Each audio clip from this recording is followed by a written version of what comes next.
I tell you to unmute me. Okay, so I will officially call this February 3rd meeting of the Blackstone Millville Regional School District to order. And welcome everyone and anyone who will eventually watch this. It will be recorded. It is not live, but it will be available to you to review on the Blackstone Millville Regional School District webpage. We are mostly going to talk budget and try to see if we can come up with some priorities and dollars to bring forward to our communities. But before that, I would like to tell you a little bit about what I've learned in the last couple days. So 2 days ago, when did we go to Millville? 2 days ago? 2 days ago. 2 days ago. We were in Millville for their capital outlay committee meeting and presented about the plan for moving forward with a facility feasibility study and submitting a statement of interest to MSBA. And I will say the work that Matt and Greg did on that presentation has been a very positive hit in both communities. They went to the Blackstone Capital Group previously, and then we did the Millville, and I think people are really starting to get it. Like, I think they're really starting to see that, you know, we have deteriorating facilities. We have a high need. We've proven the need over and over and over again. And it's a significant impact to the community. And it's a significant impact whatever direction we end up going in, whether that's to go in and develop a feasibility study to see what we can do differently or new or remodeled, or if we simply create a plan for maintenance and upgrades. And so it's in the millions and millions of dollars. And I think that people understand that that has to be on the priority list. And so that's something we'll talk about tonight in terms of that has to be on the priority list. And there are certain things that have to happen regardless of whether we go through with a statement of interest. Like, there are certain things that have to happen and need to be in our budget. And then we went to the Blackstone Finance Committee meeting last night, which was a joint meeting of the Finance Committee and the Board of Selectmen. And the purpose of that was supposed to be to review OPEB. And they were reviewing their own for the town of Blackstone and their plan. And they put $250,000 away each year in a trust. And then it came up that, you know, the school department and our actuary was there, and he gave a wonderful presentation, and he tried to explain what Matt has attempted to explain to us before, that yes, we have an unfunded liability, but we're funding it through our budget as we're paying those benefits that people need to get. We have committed benefits to our retirees who work in our district, who retire from our district, to have health care, it's required by the state, and we pay that in the annual budget. And then things turn left. That's the best way I can describe it. Things turn left. And there were comments about mismanagement from the school department, not on a budget standpoint, very clearly not on a budget, but mismanagement in that we haven't addressed these things. We haven't addressed OPEB. We haven't addressed facilities. We're just adding more people, adding more people, adding more people.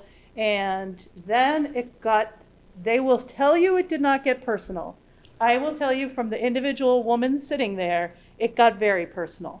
When somebody says that chairperson from Millville can't get much more personal than that. Like, there's not anybody else that they're talking about. And their comment was that I had indicated that I just didn't have time to bother, and that this was all on the backs of the taxpayers, and that, oh well, that's the way that it was. Well, that was very much a misquote. What that comes from is a previous meeting when the new administrator in Blackstone had asked Jason and myself and Matt, was anybody else with us? No. I don't know. The three of us to meet with their different boards to just help educate people, like what was going on. And as we were, and that was a pretty good discussion. It was frank, but it was a fairly good discussion. And as it was going on, the town administrator said, you know, we ought to do this on a regular basis. We ought to have you guys come and have these conversations. And at the time, I had been to a Millville Finance Committee meeting. We had had a negotiation meeting that week. We had had a school committee meeting coming up, and I said, I can't do that. I cannot physically do, you know, we have a lot of meetings. We have capital campaign, you know, capital meetings, committee meetings. We have school committee meetings. If people want educated, they need to start coming to those. They need to ask the questions at those. I can't do that. That was turned into the, well, she just doesn't want to do it. That was then turned into, and besides, she's from Millville. Where are our Blackstone representatives? So I believe I had shared that before. We had talked about how we needed to be out in the face amongst the folks, and Tim went to a couple meetings. Mm-hmm. Well, last night that was reiterated. We have not seen our Blackstone representative. We don't even know who some of them are. They don't have a conversation with us. And I left that meeting feeling like we've lost some of the connections that we had. Like, that used to be the way I felt in Millville sometimes. Now it's the way I feel in Blackstone. And I feel like we as a committee have lost that. And as I was talking with Jason and Matt afterwards, we have some hefty prices we're looking at right now. We have some really, really, really tough decisions to make. And if we don't get the town's people, if we don't get our groups, if we don't get our families, if we don't get people to understand, if we don't get out and about, we're going to have some problems. Because essentially what was said to us, and I think very clearly, we're not supporting the school budget unless we see OPEB dollars and we see XYZ and we see what we want to see. Line for line for line for line. We're not supporting it. And we're taxpayers and et cetera, et cetera. So I think whatever we come up with tonight, whatever package we come up with tonight, it is going to take some boots on the ground. Like, it is going to take some meetings with the PTO groups that may exist, or some meetings with the senior center, or whatever we can do. But this is us. This is on us, school committee members. Like, we've got to be at finance committee meetings and board of selectmen meetings and whatever it is moving forward, because they have to see us. They have to have conversations. We have to reach out. And I know we've had some really good relationships develop over time, but it's new people now. And I don't even know some of them. I mean, quite frankly, I didn't know the names of all the people at the meeting last night. And some people were very supportive of what we're trying to do. And people will always couch it with, I really like where you're going with this, Dr. DeFalco, but the school committee has mismanaged the schools. Whether you want to believe it or not, whether you want to take it or not, people believe what they hear, and that's what they're hearing right now. And we have the responsibility to change the dialogue. It's not the responsibility of these two people right here. It's our responsibility to really, really change this dialogue, or we're in trouble. Now, the other thing I learned last night, and Matt, I'm going to ask you to help me with this. I want to, hopefully maybe people will watch this, but I want to talk about OPEB. The way I understood it from our actuary, every year in our budget, we put into our budget the amount of money that we need to pay those benefits that year. And over time, that benefit is going to increase a substantial amount. And as people look at it over time, they create this liability that's there within the district. But I liken it, the analogy that I left with last night is, I feel like we're having the conversation that that spouses might have in a household that says, we really should have a rainy day savings account. Like, we really should have some money set aside in case the boiler goes, or in case you lose your job for a month and we can't pay the mortgage. And yet the bills come in and we go, shoot, we got to pay them. And we live paycheck to paycheck to paycheck. And so as a school committee, we've had bills to pay, and we've lived paycheck to paycheck to paycheck. And so every year when we develop our budget, we do it so we can pay the bills and provide the services that we have. We don't have a rainy day savings for facilities. We don't have a rainy day, well, we do have a trust now for OPEB, and hopefully we'll put some money into it, but we don't have a rainy day fund for those things. And we don't have a rainy day fund for, Aaron and I don't know, how many years ago did we go to a conference and we came back and we said, we really need to create a special ed, what did we call it? I don't remember, but fund. Stabilization. Yeah, stabilization account for special ed. You know, we need to do that. We haven't had the ability to do that. And it's not we as a school committee. Our communities have not given us the funding to be able to do that. So as our actuary was very clear, he said to them, this is not for the school committee to say $200,000 in an OPEB account on top of everything else that we need. It's up for the towns to say, we're going to commit annually, you know, on top of the required amounts, on top of the MLC, on top of the supplementary, to put XYZ into this OPEB account and to fund it. I'm not sure that was heard well, but I think when we develop whatever we develop moving forward, part of our conversation is going to have to be to get both the towns to agree that annually they will commit as supplemental dollars X amount of money to go into a trust that eventually can pull from the trust, and then you don't have that budget expense every year because you can pull it from the trust. But that's 40, 50 years down the line. How do we get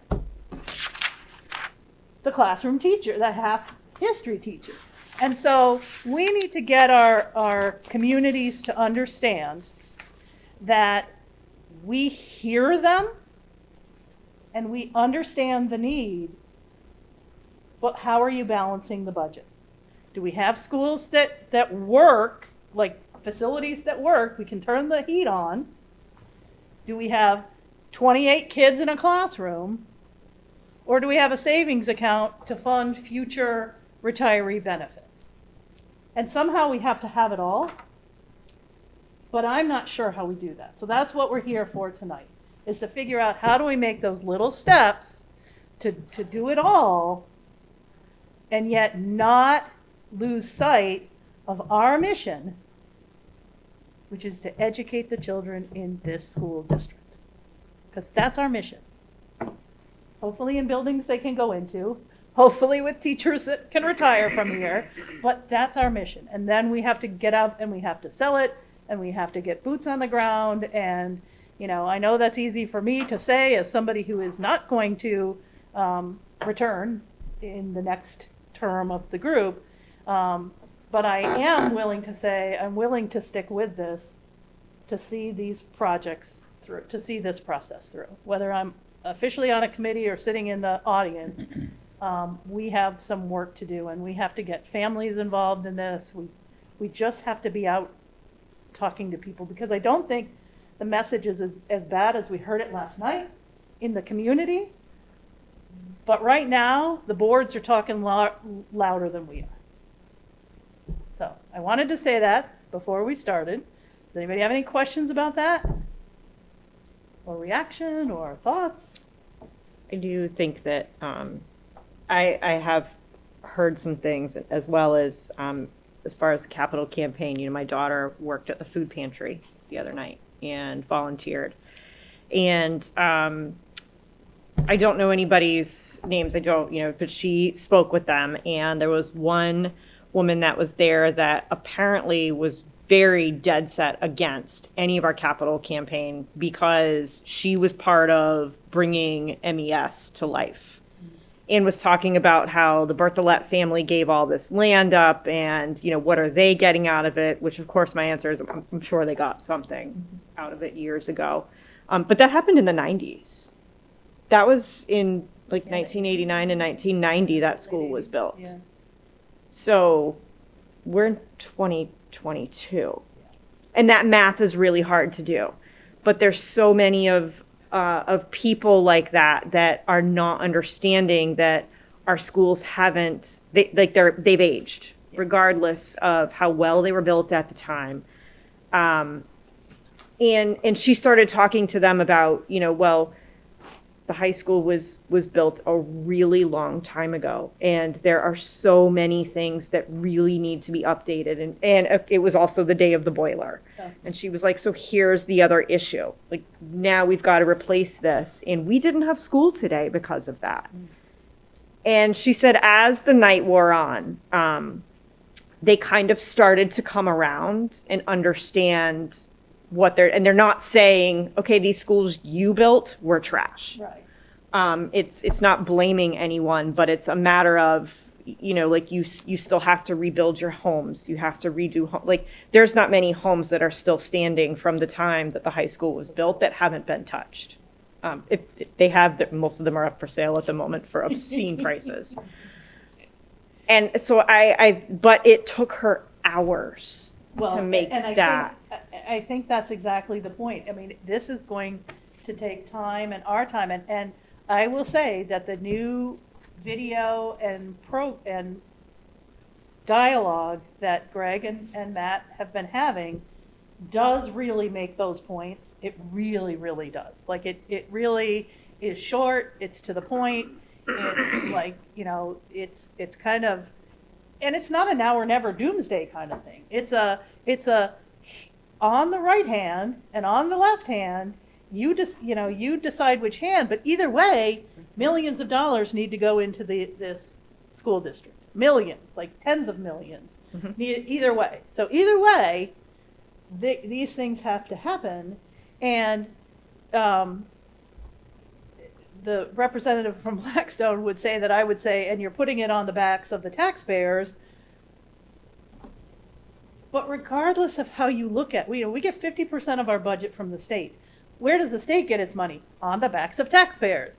We get money from the towns on the backs of, everything we do is, taxed, whether it's your shopping and your taxes are going to education, or it's your lottery and they're not going to education, although they're supposed to.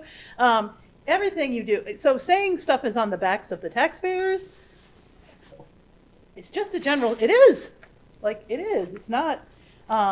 And that is not saying, oh, well, then we should just pay whatever we should pay.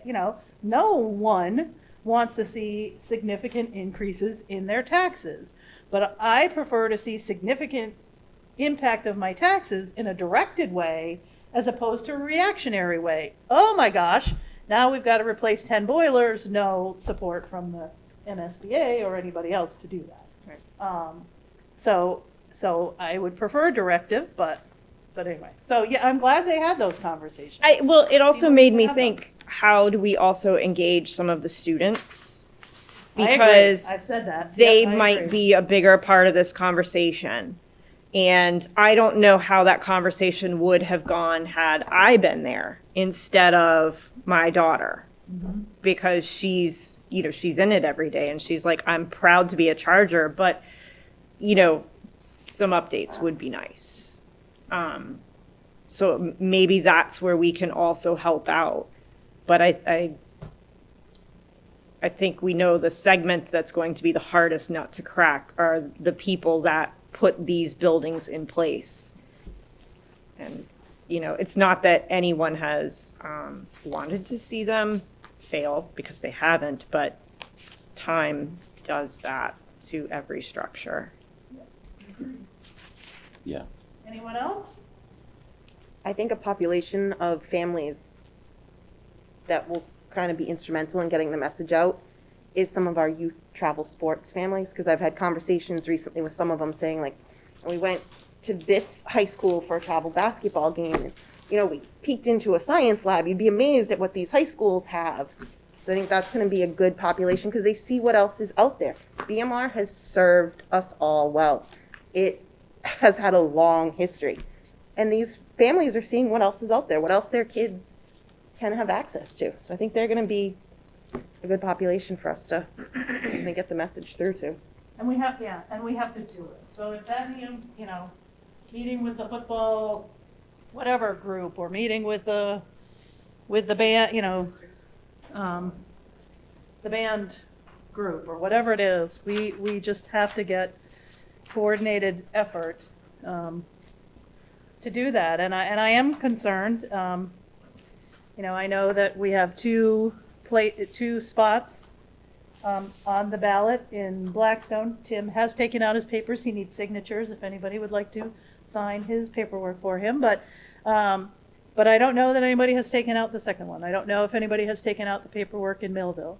But we have places and we need people. And it's a hard job to do. But it's a very rewarding job to do, especially when you get into the schools and see the difference that we can make. So I hope people still have time. I hope that they go and decide that it would be worthwhile. But anyway, on that note, I will turn it over to Jason and Matt to walk us through where we go from here. Thanks, Jane. Nice to see everyone. Good evening. And there are treats. Help yourself. Tasty. So just a few things in framing the discussion tonight, which Jane has done very well already. But as far as the specific FY23 budget is concerned, we're really looking at a few major factors tonight, specifically starting with our revenues. We do have some very preliminary numbers that are in your packet, and just to kind of restate to anyone who tunes in later who may see this, we know the revenue numbers change. These are the governor's first round of numbers, and I think it was mid-July last year, Matt, when they were finalized. So just so that those that are kind of tuning in from home, the state revenue numbers change frequently throughout the budgeting process, and even long after our budget is certified in March, frankly. So, we do our best to make projections, and we're going to talk a little bit about how we did that tonight once we go through the revenues. We also want to spend some time talking a little bit about some of the cost-saving measures that we've already put in place, and what we did was created just kind of a one-sheeter that has all of that information right there already. I think we had mentioned this prior, but what Matt and I did shortly after the new year was we sat down, kind of locked ourselves in a room over the span of a couple days. It took about 9 hours, but we went through our budget, our current FY23 budget, line by line. It was the 60 some odd page budget. I think we sent all of you that. But we also, to the left side of us, we had our 5-year actual. So we went back 5 fiscal years for every single line in our budget, and we looked at exactly what we spent, so that we could ensure, right, because you know that this isn't a science, it's a forecast. It's like a weather forecast. I wish we had the latitude that weathermen had to say we're going to have, between 0 and 60, but that's okay. But we took the 5-year actual to really look at our forecast for FY23 to see where we could find some savings. We did, again, just so folks at home understand, we don't just roll it over at 3%. We don't do that. We haven't done that. That hasn't been our approach. And what we did this year is essentially just a big reset, a big check like we do each year, and we go line by line. It's incredibly time consuming, but it's a really good way to make sure we're spending the dollars appropriately. After all of the workshops concluded with the cost center managers, Matt and I pulled out all of the big asks, like the big ticket items for materials and for staff, and we condensed them into 2 handouts. One with the staff and one with the materials, and we itemized them and we listed the amounts. Again, just trying to make it a little bit of a more streamlined process, so we're not flipping through binders and 60 some odd pages and all those T-charts and, kind of figuring out like where the heck do we start here. So we pulled all of that out already and put it on a couple of sheets for all of us to really delve into, to figure out, Jane, to kind of what you were saying, like, what are we going to use to move forward to the towns in terms of saying what the priorities are. So that's really like the first bucket. The second bucket for conversation tonight is really around our capital planning. And there are a couple of important documents for that. One is a fairly significant document that frankly is a bit overwhelming to look at when you do it at first glance. What we did was we took the capital review that again, like that 60, I don't know, how many pages is that, man? Like 100-page or whatever it is, document. We pulled everything out of that and we put it on one spreadsheet. So every single thing that totaled up in terms of, if you remember that CIP graphic, that capital improvement plan graphic, that bar chart, I think that puts all of us over the edge when we see it. But we took all of that out and we actually prioritized it by safety and like health and safety needs, and then the actual current condition that the materials are in. When the materials or the structure was built or installed, implemented, however you want to look at it, depending on what the system or structure is. And then we organized it in terms of priorities by fiscal year. Again, we tried to take a lot of the guesswork out to say like, well, do we start here? Do we start there? And we put together a proposal for us to just start thinking about and talking about. And then on top of that, of course, is the asbestos work that we're going to need to have done.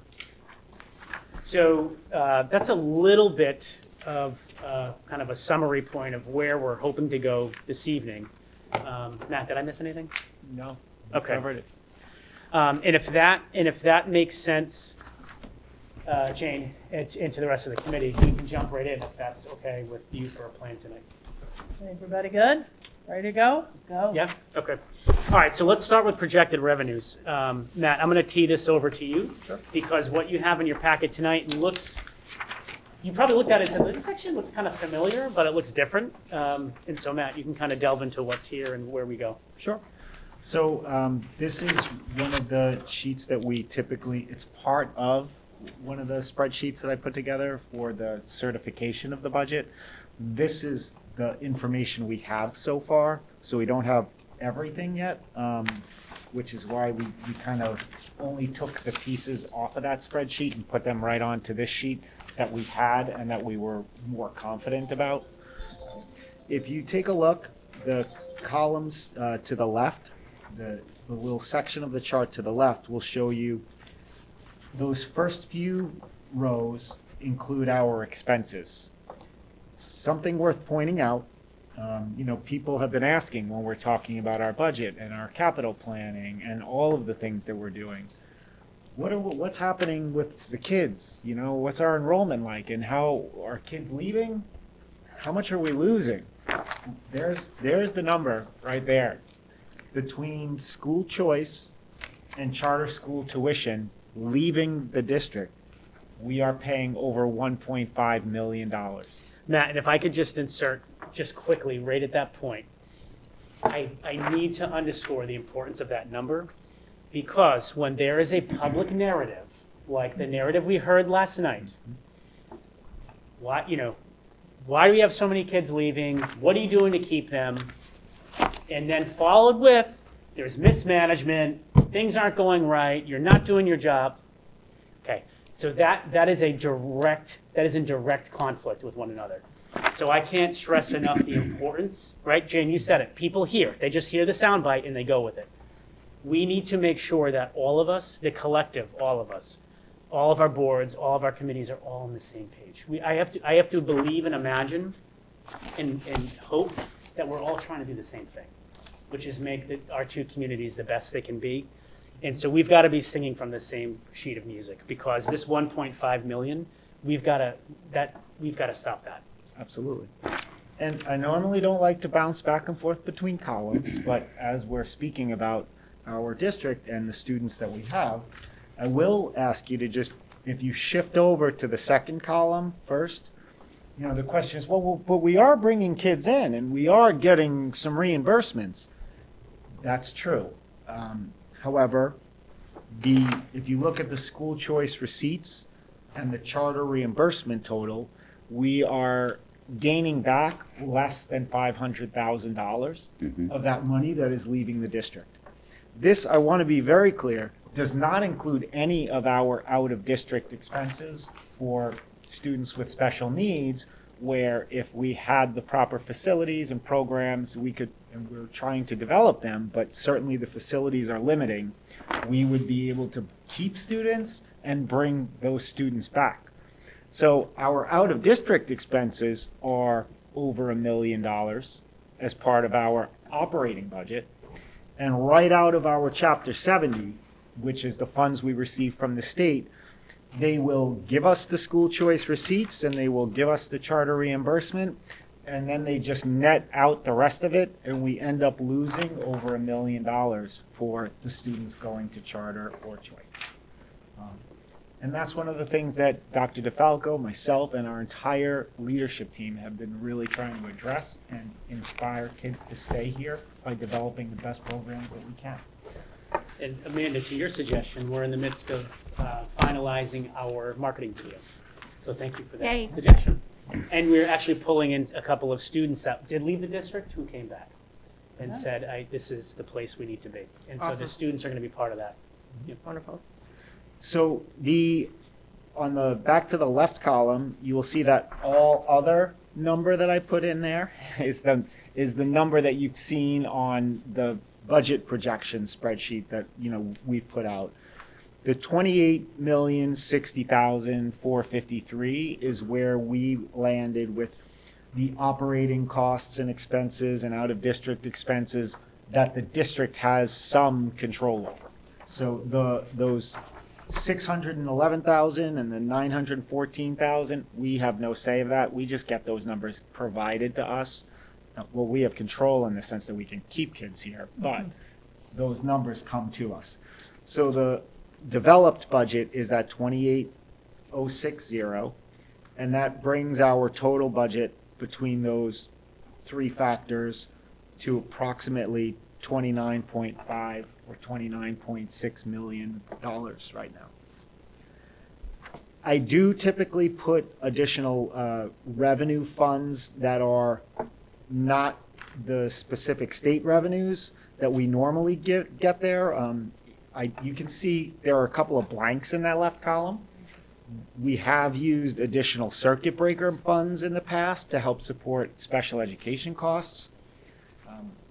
We do typically use what we get through the course of the year in circuit breaker, but then sometimes if things are tight, we will apply even additional circuit breaker funds because we're supposed to have a bank in the event that heavy needs students move in or we have specific medical or learning needs that we have to apply extra funds to. You will see also the ESSER 2 and ESSER 3 grants that we are going to be applying to our expenses for this FY23.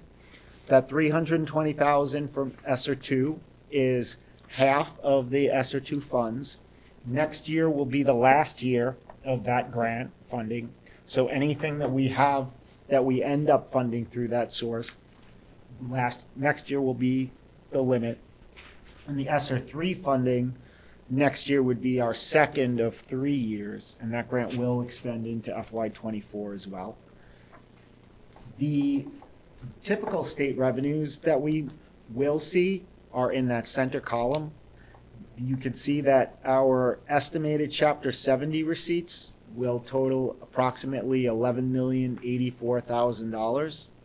If that doesn't seem significantly higher than the last Chapter 70 receipts that we saw, it's because that is based on the minimal per pupil additional expense of $30 per student that we will be receiving from the state. Our regional transportation reimbursement has gone up, so that's something that's positive. We did actually this year, we've been seeing some additional receipts from that fund that we didn't budget for, so that's a good thing for this year. But now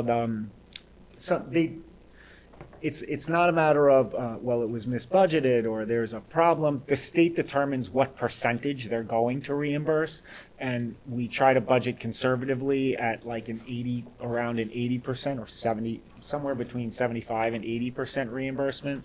And then sometimes it comes out to an 81% or an 82%, and then that's where we'll see those variances. School choice receipt, charter reimbursement, we addressed. Matt, can I just Yeah. jump on the charter reimbursement piece? We Please. can expect to see this number decrease quite a bit over the next few years because of the Student Opportunity Act. We will be receiving, less in reimbursements as they continue to further fund the SOA. And I will say, given that currently this is all based off of the governor's initial proposal, and then it goes to the House, and then it goes to the Joint Committee for finalization.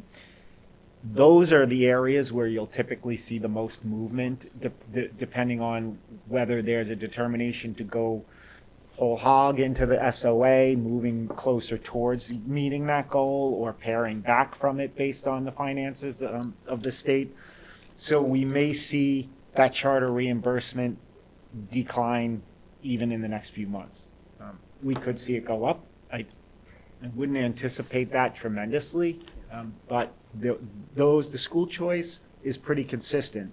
But that charter reimbursement is tied to the legislation, and we could see that vary. As is transportation. As is the transportation, correct. I thought it went down, but Mhm. maybe it did. Yep, no, it is good right now. Then you will see our entitlement grants that we list. These are grants that are the ones that we are eligible for based on our student populations, not to be confused with the over $2 million that the district has written for competitive grants that we've received. I just want to put that out again, that we are doing our best to bring in as much money as we possibly can into the district. We got notified of that safety grant today, by the way. Very good. So you can see our, that first IDEA is just the preschool grant that we receive. It's a $23,000 grant to support our preschool programs. Our Fund 240, which is the larger Individuals with Disability Act funding that we get, $454,000. That's all for special education. We have our Student Support and Academic Enrichment Grant. That's $11,000. Our Title I, which is to support students of low income and in need of services that are not under special education services, we have a grant of $215,000. Our Title II, which is for professional development, is the $39,000. And as I mentioned, our circuit breaker that we're expecting to come in is $630,000, which totals our state revenues at $13,591,000. To the column on the right, you can see our additional revenues that we're bringing in. We apply, as always, every source of revenue that we can. You'll see our athletics revenue listed. You'll see our pre-K tuition listed that we are hoping to bring in as our pre-K program has expanded. Our classroom rentals are listed at the $15,000 and $32,000. That's split into the two buckets because they're different classrooms in two different buildings. We have a Millville rental and a high school rental. And then I did increase our Medicaid program revenue, the expectation, because we've been seeing that with the change in the program, our special education providers and service providers have been doing a tremendous job of documenting their services and keeping track and submitting these claims for reimbursement. We've been seeing some significant Medicaid reimbursements. So that number I did increase by probably about, it's usually around 85 we expect to see, and I'm anticipating seeing about $40,000 more this year. And I don't have to go through every number. You can see our athletic user fees and our music fees, which brings the remainder for what we are missing from that 29,586,591 to the 14,857,231, which, as we repeatedly say, it's about half. Now, Matt, if I could piggyback on that, two other pieces in terms of where do we go next. So these are the big kind of columns of revenues and expenses. What we are going to do for our school committee meeting, just so we have a sense of where we're going, on the 10th. Once we finish the priorities tonight, we'll actually work in our budget and see where we can get that number to. And then we can populate that number with these other factors. A very important piece of information that we'll have included in that, the state, unfortunately, across almost every district and regional district and town municipal school district, have increased the minimum local contributions by quite a bit. So we're looking as a district as a whole, our MLC, so what's required by the towns, is up over 6% collectively. It is a very significant number. So we will be including that in our overall figures. You want to say something? I wanted to jump in because to the point of Jason's, how drastic this increase in MLC is, I was actually just doing a very brief analysis of the MLC numbers from this year, the current ones, back to 2019. And I can say it may come as even more sticker shock because the increase from 21 to 22 was the lowest percentage increase that we've seen in the past 5 or 6 years. It was like less than 1%. And the increase that we're now seeing from 22 to 23 is the highest by far that we've seen in the last 5 years, which is, as Dr. DeFalco mentioned, it's over 6% for each of the towns. It is a hefty, very hefty increase. The part that's somewhat stunning to me is when you look at the state numbers by community, it's everybody. I mean, they're the state pushing more of the ownership on the communities. It's not just us. It is remarkable what some of these increases are that we are seeing in minimum local contribution. But to our own communities, that looks roughly, and these are rounded numbers, but roughly around 450 for Blackstone and 150 for Millville. Again, rounded. On top of what they paid last year, which was, in their correct statement, astronomical last year. So feeling like the person between the 4 horses with a limb tied to each one and they're running in different directions, that is how this feels in terms of the push being on, we've got these capital pieces, the push being on why are kids leaving, the push being on the budget, programming, staffing, right? And it's trying to make something that is manageable for our communities, but developing the programs that are best for students and trying, in the facilities, by the way, and trying to find a way to do that. And I can add to that, we've mentioned the phrase hold harmless in the past, and that's where the state won't ever give us less money than they gave us the year prior, but they do keep track of what our foundation budget, which is based on our enrollment and our socioeconomics, what that should be. And then they keep track of what we are receiving in Chapter 70. And this year alone, we are in that hold harmless realm by over $500,000. So the state is actually saying, for this little tiny boost that we're seeing to support the increases that we need to, especially with inflation being what it is, they're saying we shouldn't even be getting that they would prefer to be giving us $500,000 less.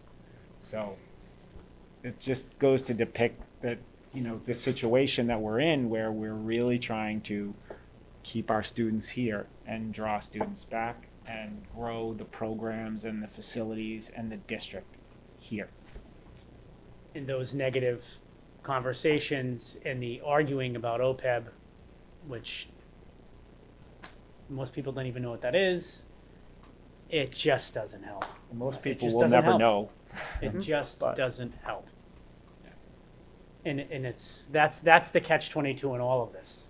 We're doing everything we can we need everybody pulling in the same direction. We just do. So let's pause here. Yeah. But it's up to us to put forward that direction that we want to move in. And I think that's that's the hard conversation we have to have tonight, is what direction do we want to move in? Like, what are we willing to forego, if you will, to get some capital projects done? Or what are we willing to forego capital-wise to get some savings into future retirements? And even if we say nothing to that, like we can't fund, we're the household this year that can't fund the savings account. My gut, and it's been blank, said to us, is our towns won't let that go forward.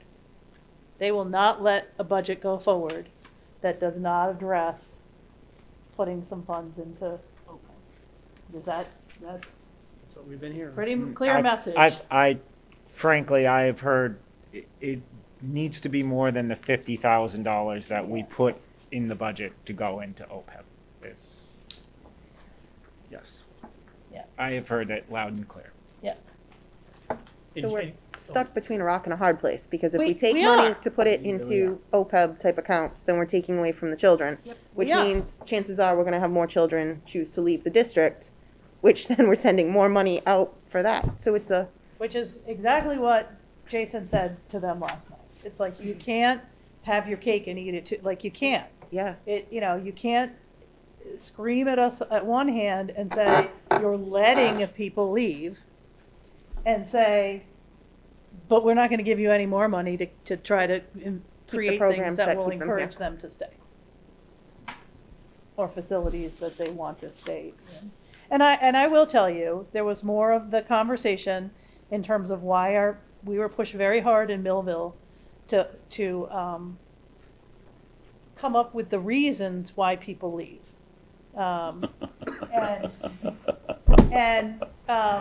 Jason was pretty clear that we've surveyed folks and we don't get much of a response, and that wasn't an acceptable answer, and it was pushed and it was pushed, and so finally, I said something I don't usually say, which I'm clearly going to say on camera again tonight, but I have a child, and as a family, we chose not to keep her in this district. We chose that as a family for very, very personal reasons, not any of which I'll ever share with the school district or anyone in the community. Now, I was told that was very unfortunate, that I wasn't willing to do that. But people get the right to choose. That's the society that we live in, and it's up to our job to make this The choice. the choice. That was the message we were trying to send Yeah. last night. We need to be the district of choice, Yep. period. And we can't do it with that public conversation being what it is.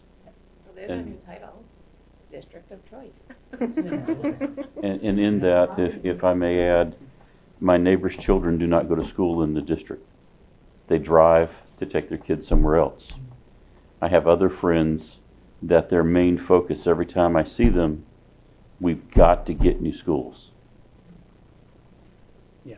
So what are we doing? If we're sitting here at a FinCom or whatever meeting from the Board of Selectmen and we're being yelled at and our hands are tied, then what can we do? The kids are going to leave. The parents are going to take them elsewhere to get them educated so that they can get the education that the parents feel like their children deserve.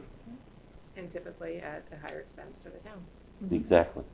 But I will say, and I'm echoing what I know Dr. DeFalco has said on many occasions, those students that are here in our district, we are providing them with the highest quality education that we possibly can, and they know it, and our families know that.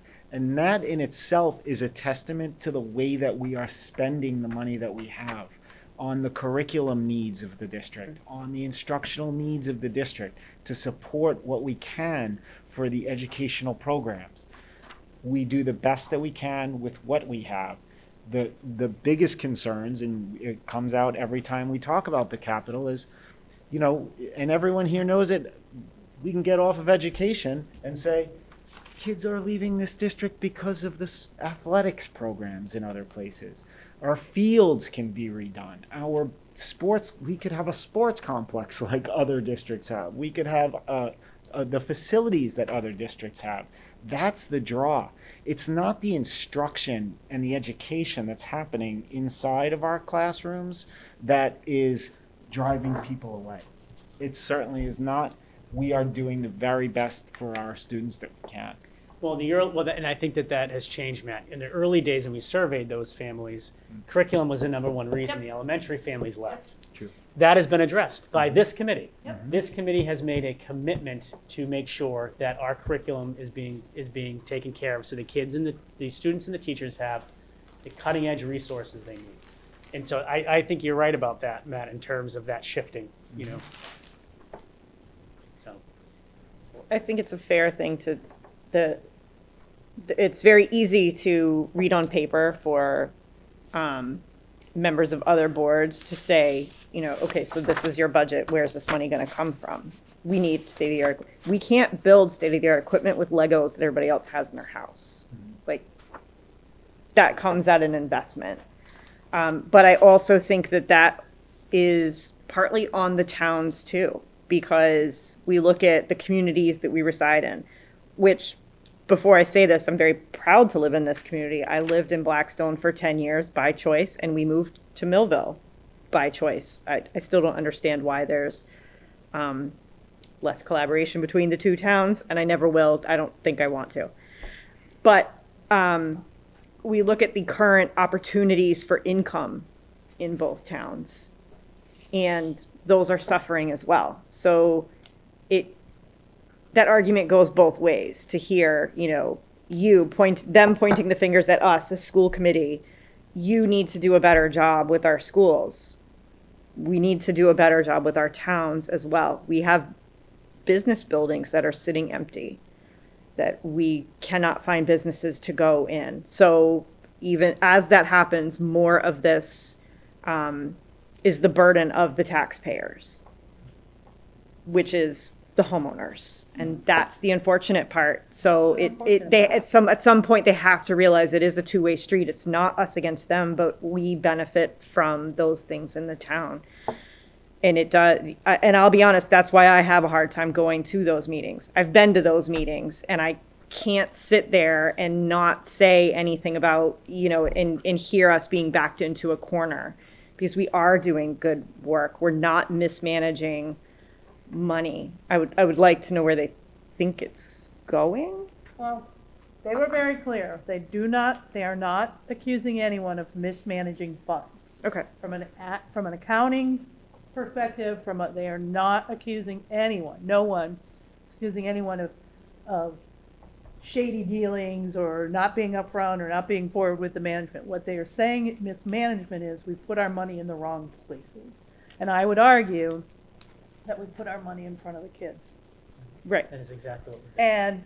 And every year we present where we're putting that money, and we tell everyone and show everyone that we're putting it in front of the kids. Right. And when we have attempted to put money in other places in the past, capital-wise or whatever, we have not passed town votes. But the majority of the boards are different now. Correct. So they may not even have attended those meetings Correct. to know that the intent was there. And it sounds like what you're saying is that they want us to spend it where they want us to spend Correct. it. So, Correct.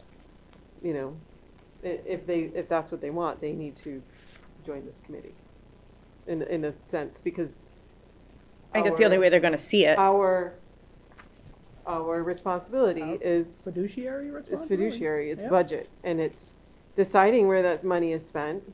They basically said they don't like our choices. Correct. That's the mismanagement that we're talking about.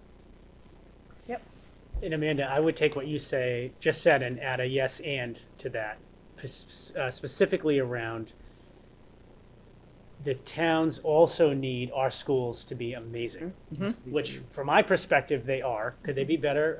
Of course, and of course I'm biased. They are better. We have gotten better. And if they're not giving us credit for that part, then they weren't paying attention, because we have certainly moved this district in a different direction. And We have. we have. We have. So it's unfortunate if they spoke that way last night. And I think we're still going up from where we used to be. It's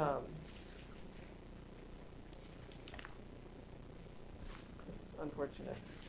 Well, the one thing I see in having traveled and moved across the United States many different times is that when you move into a community, you look at the school system. And you go to that Exactly. community Yep. because of the school system That's right. and what education that can be provided to your children and to your family. And if we don't provide that education to the incoming families, they won't come here. You'll get the ones and the twos, but you won't get new homes built. You won't get new families coming in wanting to be part of the community. They'll move somewhere else. That is exactly the point. Yep. Jane, was that meeting recorded? Yes, but it had to be live, It was right? live. Because there was, yeah, Whose official meeting was it? FinCom. FinCom. Oh, fingernails on a chalkboard.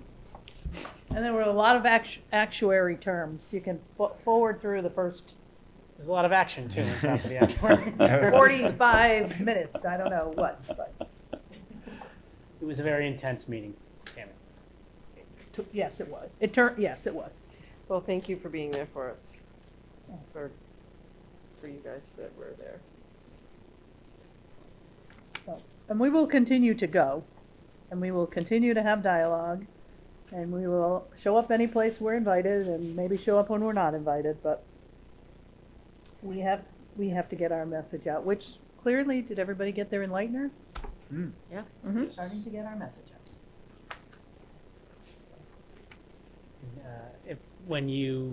If you watched the meeting and you would like to have a follow-up conversation with me, I would be glad to do that. It was a different level of intensity. That's why I'm remaining silent until I watch it. It's better for all of us. All right. We need to pause. We need to move on. I think we are okay to move on if everyone else is. Yep. Okay, so if you go to the next item in your packet, Do we know which, we moved this that around. is No, the I get it. FY23 budget review savings, budget workshop, February 3rd. Yeah, I got it. See that? All right, so these are the budget line reductions that we have already walked through. Matt and I have been able to look at, again, that 5-year analysis compared to what's in the budget for this year, and have looked at a reduction of almost 190,000. So we've been able to back these numbers already out of the budget. The budget that we got in January, or, okay. So the overall budget numbers, these are already out of them. So we were already able to take those out. And then when we look down below, these additional adjustments have also been made. So this is important because we've already, from our total number, so the number that Matt shared, the 28,060,453. So before you include the the choice sending tuition and the charter school tuition, that all other number, this total, this 685,775 has already been backed out. So we took this out to get us to that number. So, and you're saying the top is from doing a 5-year, We can save certain things. 5-year review. Yep. And this was this is money covering other things. That's right. So we looked at other ways, like, so for instance, looking at purchasing our math curriculum this year, looking at using the full 100,000 from our CDC nursing grant and just applying that to all the healthcare expenses, reducing insurance costs, and you can see the rollover of ESSER, reducing our professional development line. That should be 30,000 reduction, not $30. It's like big savings. A big savings of $30. I didn't even catch that. I'll put that part in for you. And what is not on here, because we are still working this out, we are looking at regionalizing with Bellingham some of our transportation for special education. So we are doing a lot of work right now with them, looking at cost sharing, we've already condensed the routes. We've identified about half of our students that go out of district in transportation. So it's a total of 12 students, but it's 5 routes, existing routes. And they are similar either schools or towns that Bellingham has their students going to. So for instance, we have a student that goes to Providence. They have a student that goes to Providence, different schools, but let's put them on the same run. And so Bellingham has purchased 3 vans. And we are looking at what it would cost for us. We have a couple of estimates to buy a couple of additional vans and hire drivers and split costs with Bellingham, so that actually it's looking like right now, and I know Matt and I keep kind of going back and forth on, it depends on the routes and the students, but we could save next year alone about $75,000, if not a little bit more. So it's not a ton, but it's a start. Mm-hmm. I think there's a lot of potential in that. I mean, in Rhode Island, we pay statewide transportation. That's who we use for our out-of-district placements. You know, like $235 a day per kid. Oh my God. It's insane. It is. It's absolutely insane. And for service that gets them to school, you know, sometimes up to an hour late. Yeah. We're paying $500 A day. It's crazy. So I think that is great news. Yeah, I agree with that. So there's still some work to do, and we'll come back to the committee with a definite number and recommendation, and but the preliminary numbers look pretty good. And can you use a school van for transportation to and from school? Yes. It doesn't have to be, so for some reason The we can't license do needs that. to be specific for the driver. A driver would need the 7D license. So in addition, because we have drivers of our vans for our 18 to 22, but we can't transport to and from school because there's some, like, it has to be a. Yep. But maybe Massachusetts So- might be different, or you get something So it's different. actually interesting. The regulations are really very specific to the laws, and the laws were drawn up in a certain way where you are required to have a 7D license to transport students to and or from school to home. And If does we the want van to have transport look a our certain kids way? from One school to the other, it doesn't matter. doesn't matter. If we want to drive our kids from school to Washington D.C. and back, it doesn't matter. But if you want to bring them home or bring them from home to school, you are required to have a 7D license. That's really weird. There are always some interesting little intricacies that you can find in the MGL. So the 32. Not that we have a problem with that, because we Yeah. may be able to, To and make Dr. that within DeFalco our and I have favor, discussed, yeah. in addition to the possibility of the special education transportation, we may be able to put those vehicles into use in other ways, and maybe not as significant of savings, but be able to maybe save on shuttle buses or We've after been school talking about that transportation. for years, some of- but we didn't have enough to. Right. That goes back to like elementary school when you and I first met, those discussions. Those were the days. But if you look at using those vans, right, the bigger expense would be on the special ed Now, side. do you mean on the PTO or We when can you were look at in running the elementary students school? back and forth from enrollment or. We're not that old. Don't answer. And I think, and I'm curious, Jason, if we look into grant opportunities for those vans, because I know of another school in our area that has many vans on their premises that are sponsored by or donated by, X company, X bank, X blah, blah, blah. Yep. And so, I mean, I think that might be something to look into as we think about the potential purchase of new vehicles, that, that advertising travels around. And we and just that might be a revisited good our idea. sponsorship policy. Yes, we did. Yep. Perfect timing. Are there any thoughts or questions or anything anything in the budget reductions or that you don't want in there? Most of it's utilities, frankly, but some of the additional expenses on cameras, membership fees, anything in the further adjustments. Those are just what we're thinking we can apply to help offset, excuse me. Right, so these are all offsets, like we're still getting all of these, you're just offsetting it with The bottom ones. Yeah. Not the this year's top budget. one. Okay. Yeah, the top are reductions. So like, for instance, when we looked at the electricity at the high school over the past 5 years. We're not shutting it off? Yeah. My question. Depends on the day. We should be figure able if to we, reduce if we it. have to shut the school down for 3 or 4 days a year, it'll help save on that. Brownouts. Yeah. Yes. Okay. So I think we can, May I ask a question on the additional information for budget workshop sheet? sure. Wait, very, oh, Oh, that, we're not there. Not there yet. Sorry, sorry. I thought you talked about just nothing and I missed something. Oh, okay. All right.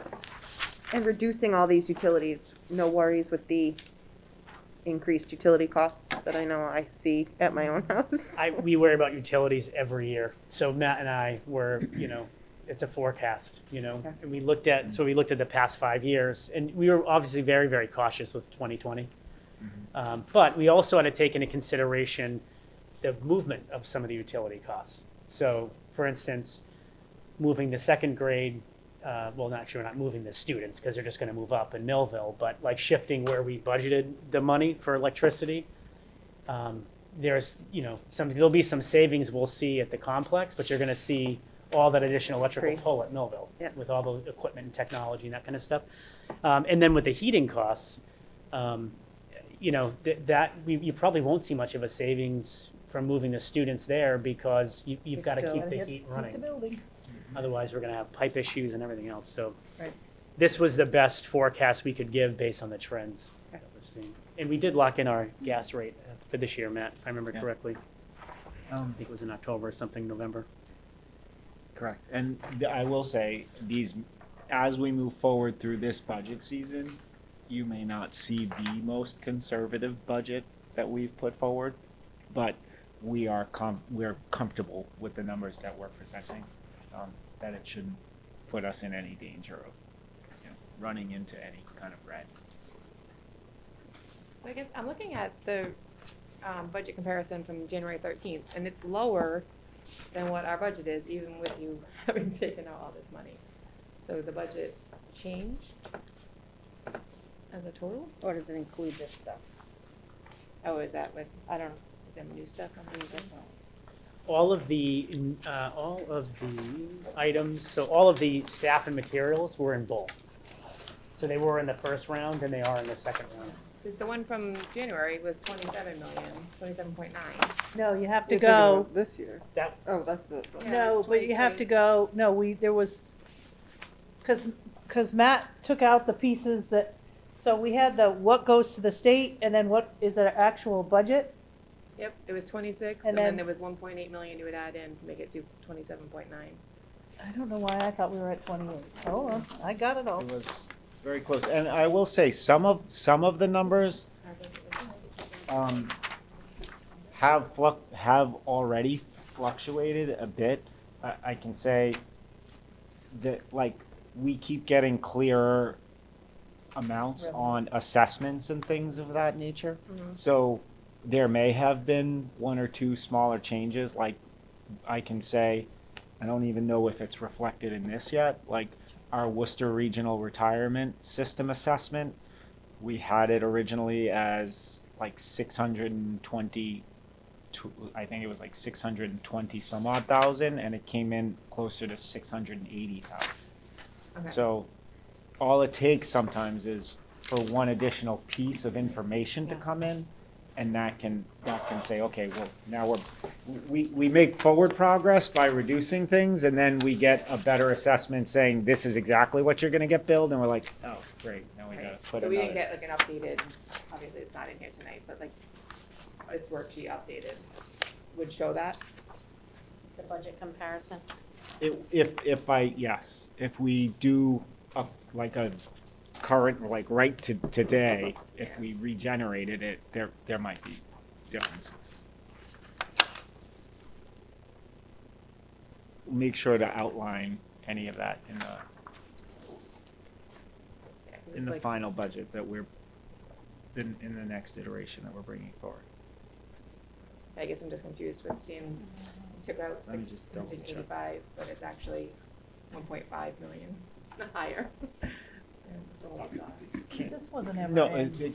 We always said we were hoping to do, this wasn't. there ever in. shouldn't be a $1.5 No, million that doesn't make I'm sense. talking maybe No, the 20, one, so 30,000. one from January says 113. Are you, Yeah, are we, let's you look. seeing I that? just wanna Yeah. see what we're looking at. Today's is saying 29.5. Yeah, but there's something else on those pages. Yeah, the columns to the left, which Yeah. totaled up to the 1.8 million. Yeah. So 26. No, Is the it- it's not- 27.9 does 20 not have so the difference Doesn't in have numbers is The bottom thing. 27.9 compared to the It's the 28 million. 60.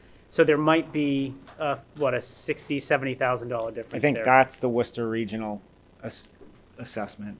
If then you add in because we didn't have the charter numbers and the school choice sending, we didn't have those until after the budget comparison document went out. So that this one at the bottom here, the 27.9 does not include the The charter. and the sending. 1.5, yeah, it does not include the 1.5 million in the charter or school choice out. Okay.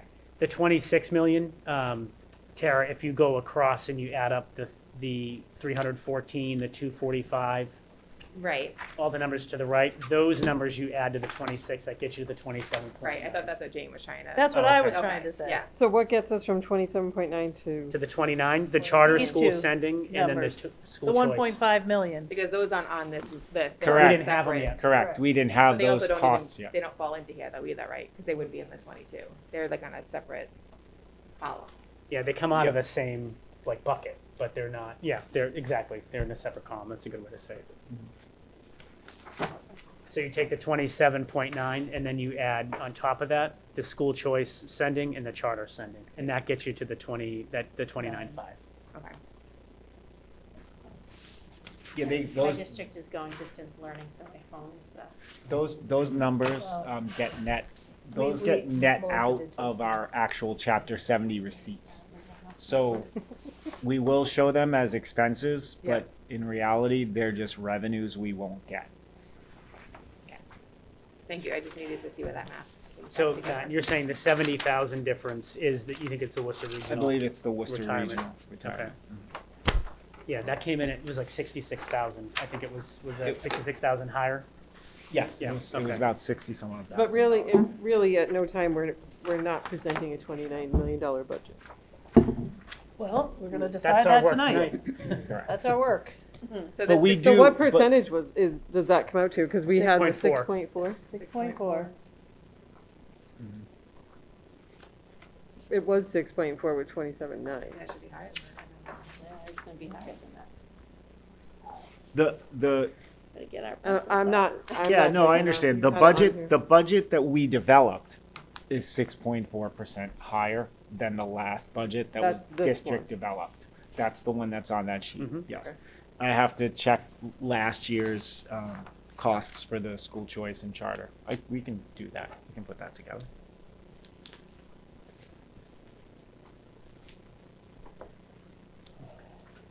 But So our this- That'll final- be on that next our iteration. when- comparison budget had those in it, right? Last year's. I think when when we money. presented last year, the comparison, we already had all of those numbers.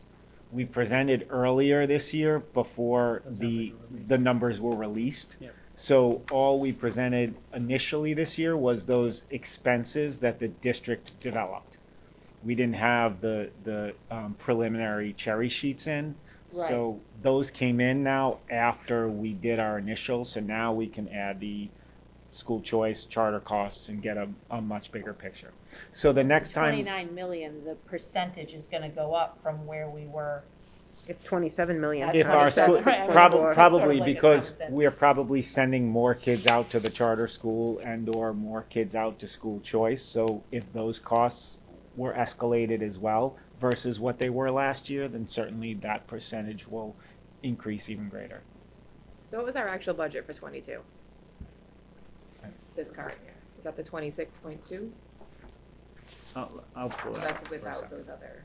So that's not our- So if you remember, We that's why I think separate this two is things. confusing. We did That apples, we apples, certified oranges, two- oranges. Yeah, We certified two budgets. Yeah. right. So our attempt this year was to pull that all apart. So you can, so what we'll certify is actually just the general budget, and all the other grants that we have included, we won't certify those because that's not part of the general budget. But the, I but guess the our, total budget. my final request would be to Compare apples to apples. compare apples to apples, like what is our percentage, like, because We that's, will- at the we'll end have of the that. day, that's what people care about, and that's what the towns will care about. And whether we have a sheet that has some math calculations, but at the end, when all is said and done, what is the percent that we're increasing? Quite frankly, actually, I will say, not to dispute your point, the entire budget does make a difference. What the townspeople typically, in what I've experienced so far, care about is the increased percentage to their assessment. Right. Which is completely different than our total budget also, because we have to back out all of our revenues, implement the transportation reimbursement, and then do the, so. And what That, they. we will what- have all of those apples to apples Right. numbers very clearly. And what they to also care about is the supplemental dollars that we're requesting above and beyond what they're required to spend. Mhm. How much is that? What is that increasing? Yeah. What is that? What is And- that dollar amount? And I think it gets a little complicated when you're talking about grants. So in a lot of cases, people want grants to offset the money that they're expected to pay. In addition, I mean, we know in a lot of cases, grants add something to the experience of the school and kids. But in some cases, can that grant money also reduce something that you already have a line item for, you know, and offset a cost rather than just continue to add and add and add. So I think, you know, the grant piece is a little more complicated, especially with ESSER, because when you're talking about, you know, some kind of intervention service, do we really need to add an additional person, or can that can the grant money cover that same service we want to provide? Which in turn you would hope would end a savings to the town. Correct, right? I mean, I think that's, in some cases, it's great to add because you want to add this bit of a program or this or that, but at some point, the hope is that grants reduce what you're spending out of money collected otherwise, out from townspeople. I do agree. The ESSER ones in particular may be a little more flexible. I mean, federal regulations, the general overview is grant funds are to supplement, not supplant. So if they come in and they are auditing and they see that we've removed costs that we have been charging to, a general fund line to pay for a second grade teacher, and now we said, Right, oh, right. our IDEA money is going to cover that, we will. No, right. I totally understand. I know what you're saying, But that there there are are positions additional that we- services, yeah, There and there are are. positions we add that have benefits to students, but that we might not need as a permanent person. Mhm. I want to use my words carefully.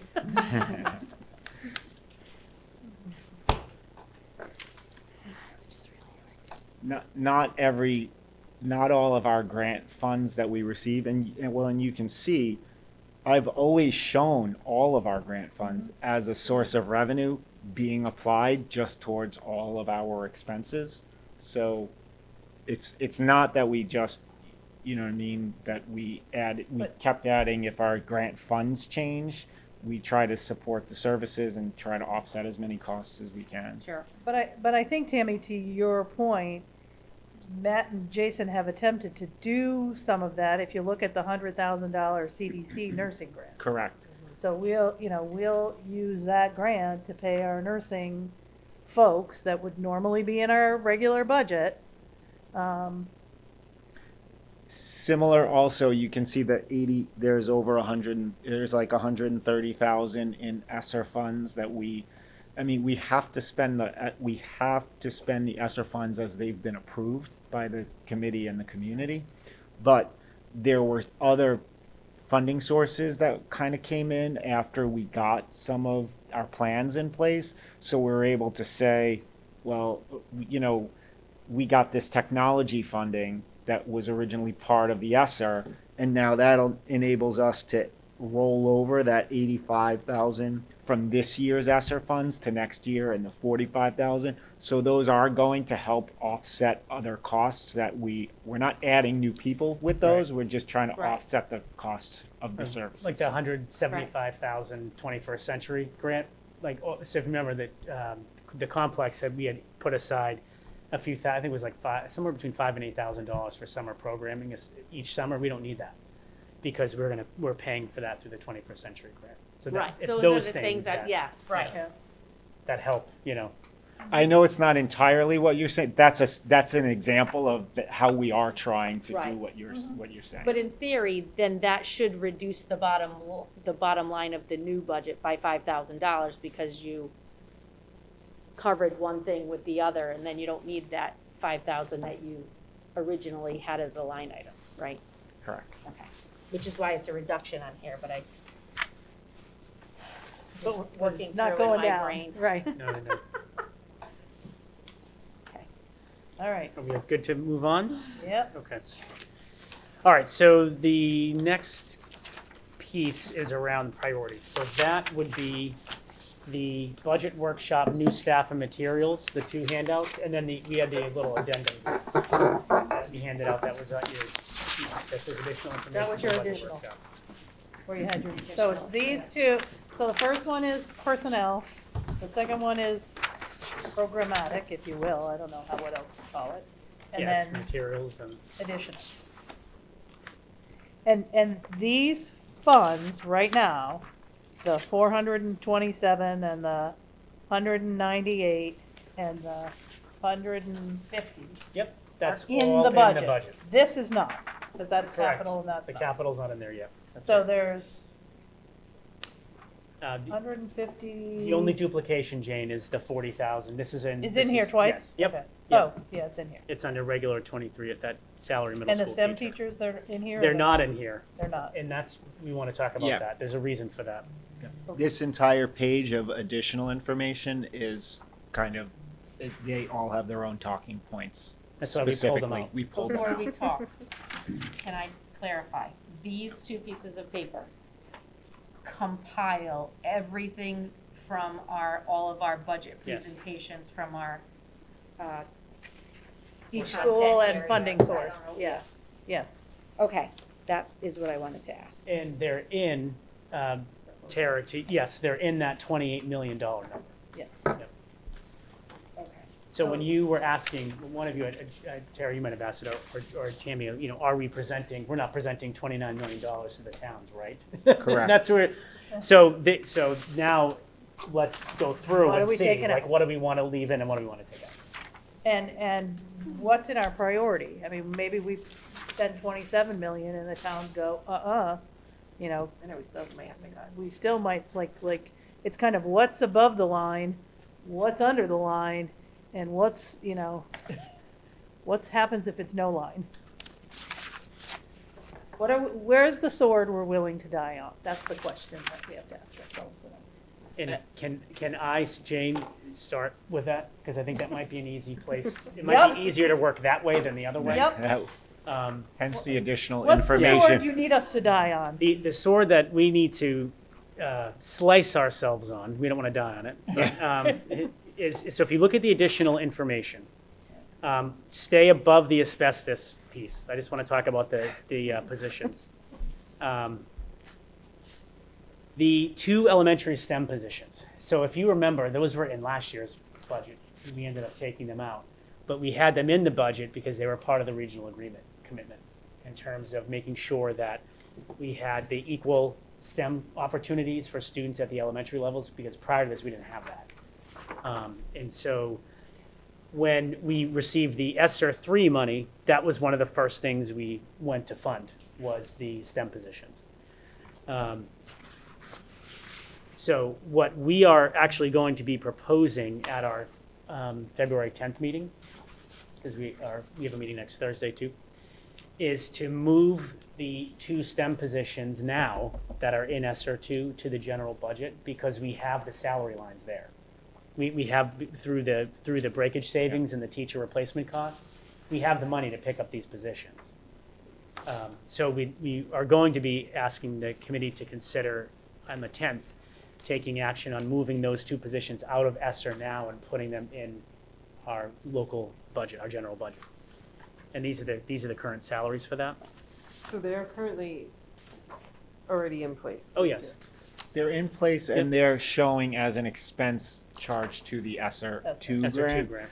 But when we go through our monthly expenditure report, as you've seen in our classroom teacher, regular education bucket that we have, we've shown through our savings, as Jason was saying, teachers retiring and replacements, we've consistently seen a significant savings there that isn't going away. And we're saying, we know who those people are, we know who retired, we know who was replaced, and now we're confident that we can use that money to pay for these positions for the remainder of the year, as opposed to keeping them charged to the ESSER 2 funds.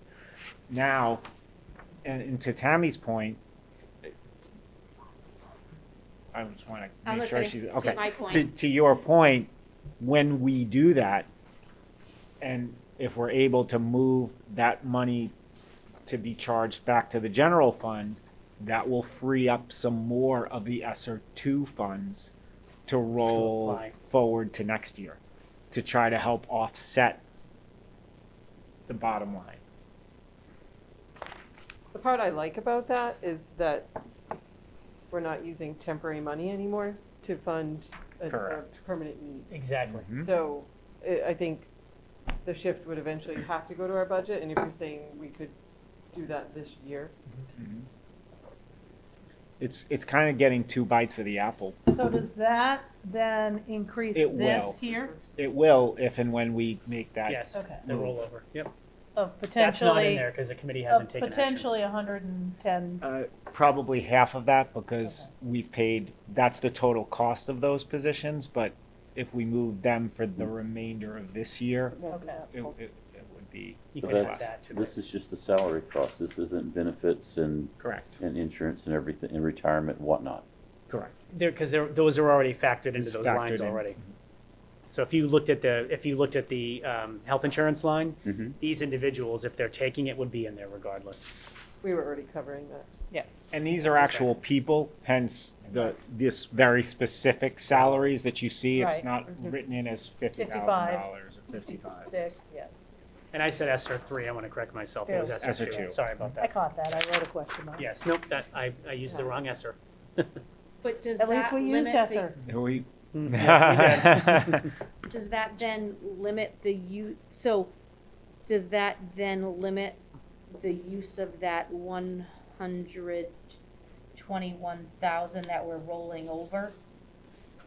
No, Because don't you have to follow the ESSER guidelines on that money, but not, but with the Make an amendment. general We make an fund amendment.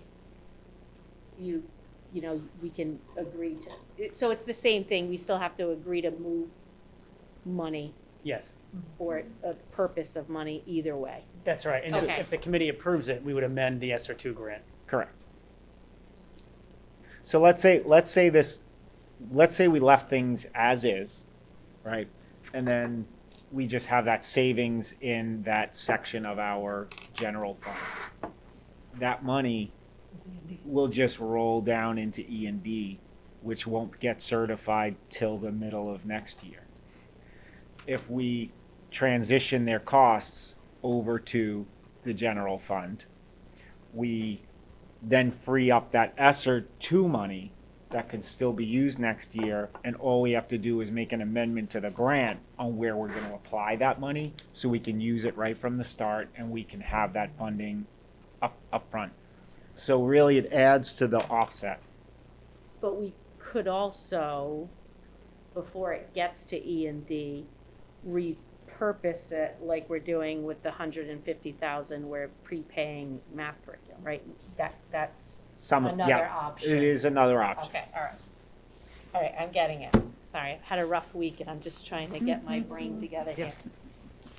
Where our thoughts were, if we wanted to make the moves or we had the most latitude. Erin's point is exactly accurate. I mean, the bottom line, I shouldn't say the bottom line. The driving factor for this is not to try to roll over some additional ESSER funds. These are positions Yeah, that the that we district want. needs to sustain, and they Right. should be in the general budget. And out of everything that was added through the ESSER funds, those other, like the intervention positions, and we We've should, committed they will go away. Correct. when the grant funds resolve. I was going And to say, so to the statement we made last night, really Did it again don't- last night. we were very clear. We were asked, are all of these grant-funded positions, are you really going to have them go away, or are they going to end up staying forever? And our answer was no, they are going to go away. But these were two positions that are Except not for these. Were different. These are not remediation. But- They belonged in the general fund to begin with. But I want to say that we were very clear right from the beginning of Yes, our we were. conversations about these two positions only. They're STEM positions that because of the regional agreement and what we said, what we committed to doing in that in terms of equity for our STEM courses, that we would want to include these in our local budget. We did say that repeatedly. The intervention positions, we made a commitment that and frankly, we shouldn't need them. Right. forever. If their work goes well, we shouldn't need them. we shouldn't keep needing them. We will get pushback on this, just so you know. I think it's the right thing to do, but I think we will get pushback.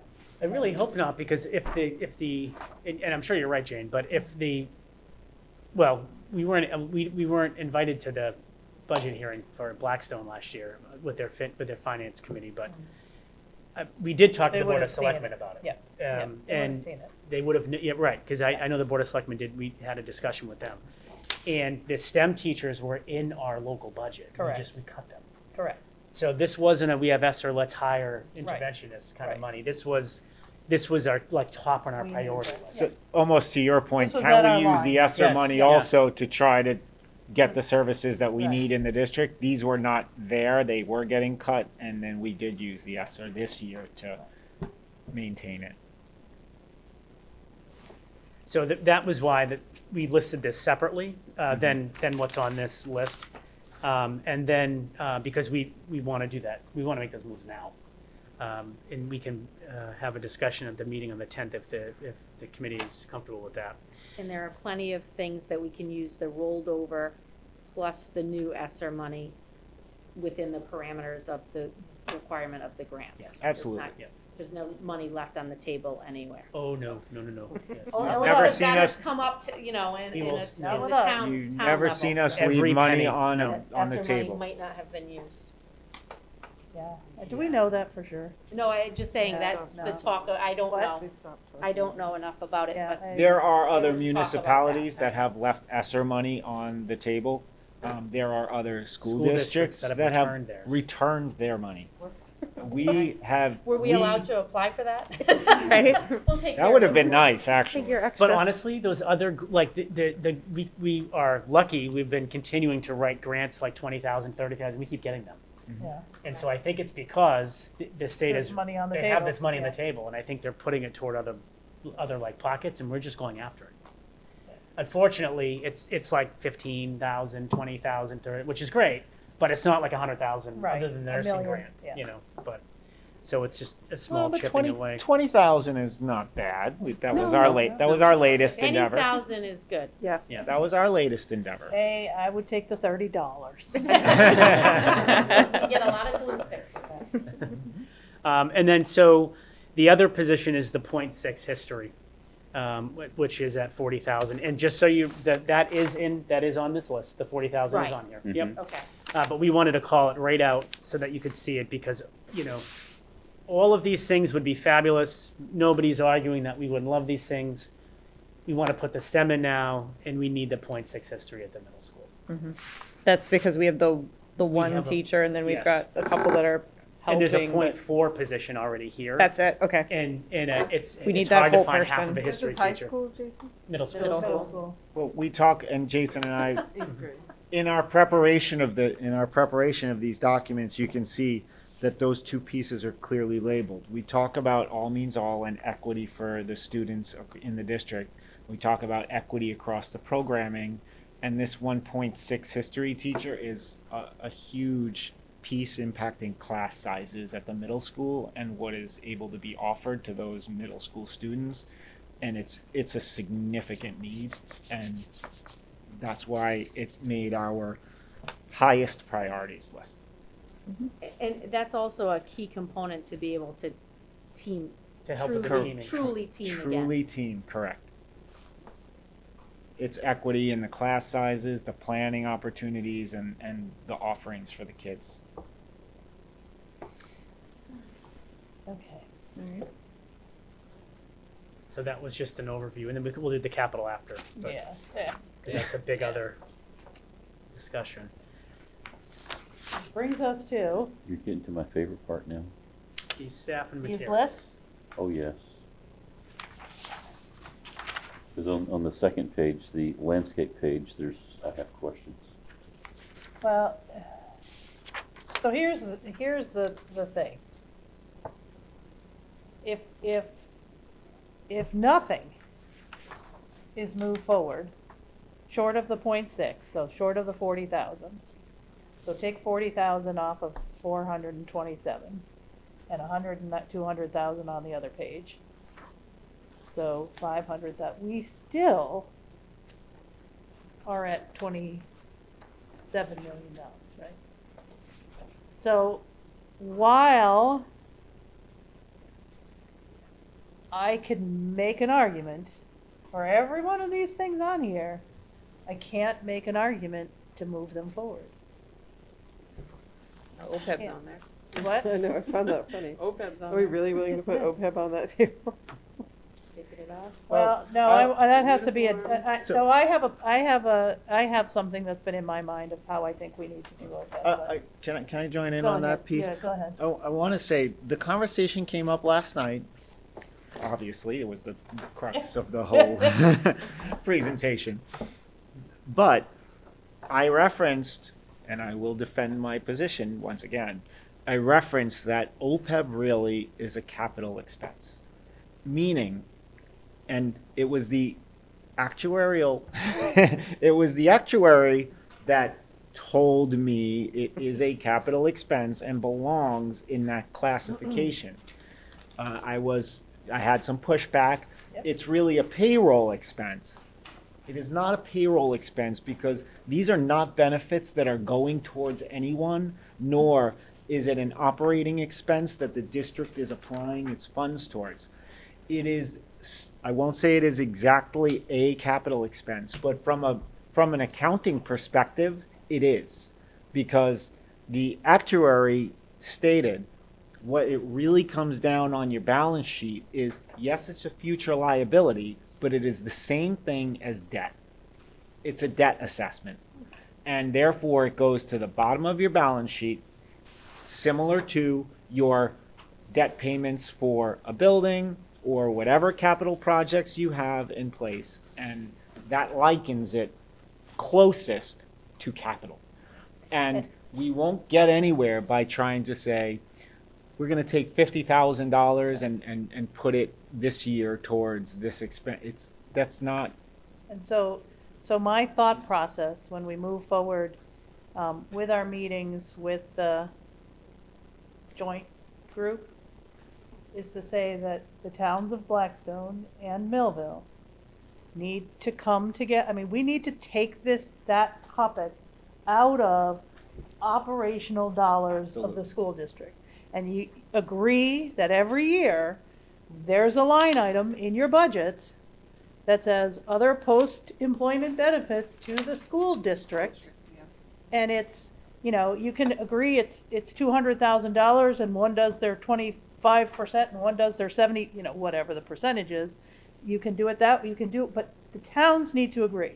They need to agree, it needs to be separate, it needs to be a separate part of the budget, and it can go into our trust. Yep. But it needs to be, we will never win the 50,000 from E&D and 12,000 here and 5,000. We'll never create that savings bank. And that savings bank needs to be created by the towns that are funding the support system. So part of what I want to say is, yeah, I'm willing to take OPEB out of here because I need to put it someplace else. And it needs to be strictly a town agreement between the two, because our actuary was very clear. Was. One town can't do something and demand something and the other town isn't willing to do it. So they have got to talk together and, come up with a plan. Now, that may impact what they're willing to give us on the bottom line. That may. Come out, are they gonna deduct? It may. that It may. amount of what they- But it's got to be aligned. And I want to insert here, which is really important, not to go on a totally different topic, but if people recall, like, I understand the town's concerns. What's the district doing to try to make sure well, all of the money we get comes from the towns. That being said, I'm not arguing that there aren't things that we can do.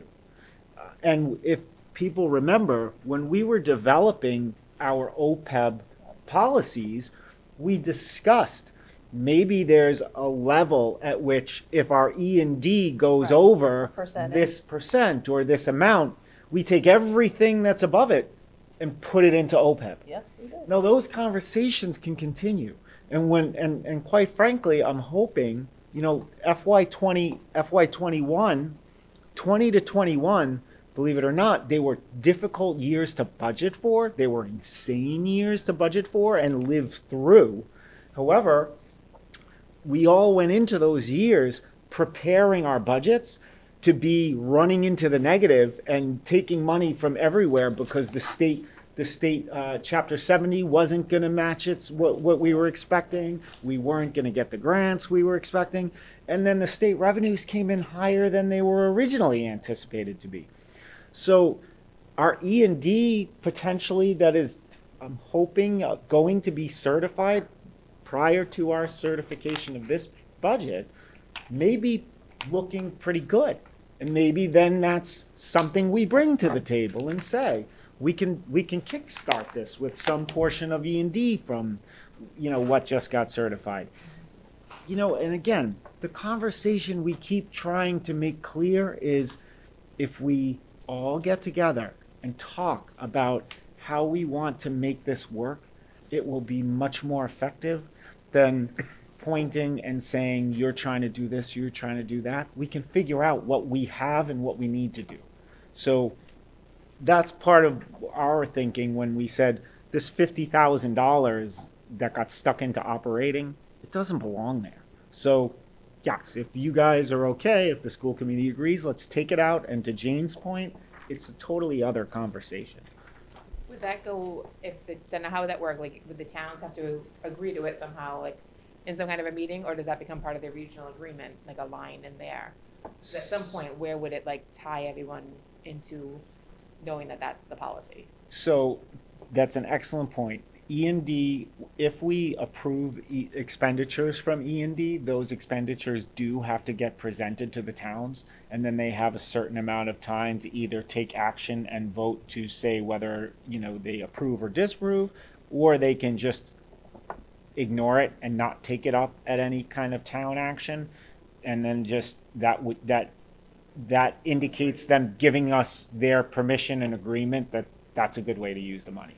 And that's typically what has been done in the past. We'll send notification to the towns and say it was voted to spend E&D in this manner, and we talk to the select boards, and the select boards go, great, we're not But if putting it's it not on our E&D. agenda. No, but if if it's a separate capital expense Right. or whatever, annual, it would just be like our so in other words, we would submit our budget to the town that says, here's our operating dollars, here's our capital expenses, here's our OPEB expense, which will be split this and this, and it's like another line on their In the town, the budget. big- okay. And again, if one town votes no and the other town vote, then it's a budget issue and then it goes where it goes.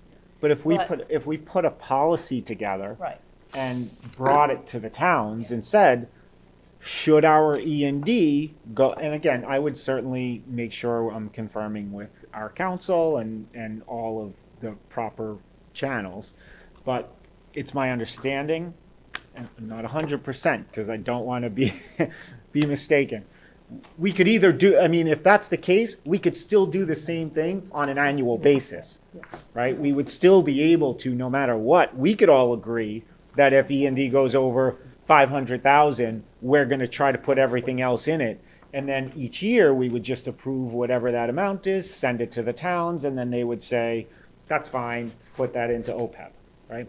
Or if we develop a policy that states that and both towns consent to that policy, then that would give their permission to use E&D in that manner in advance, and then it would just become part that process.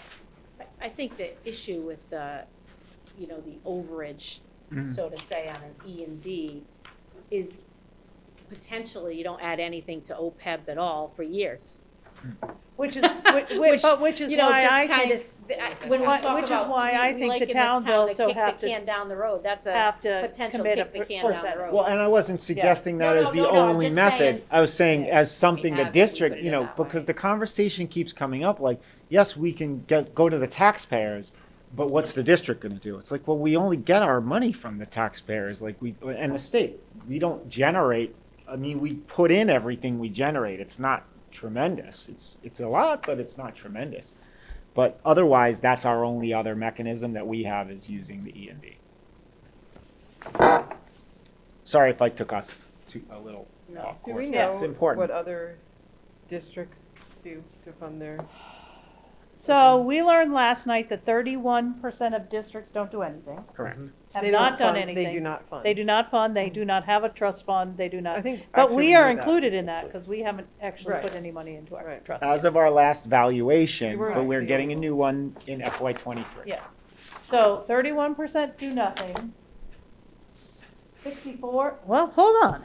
Hold the phone. You have it here.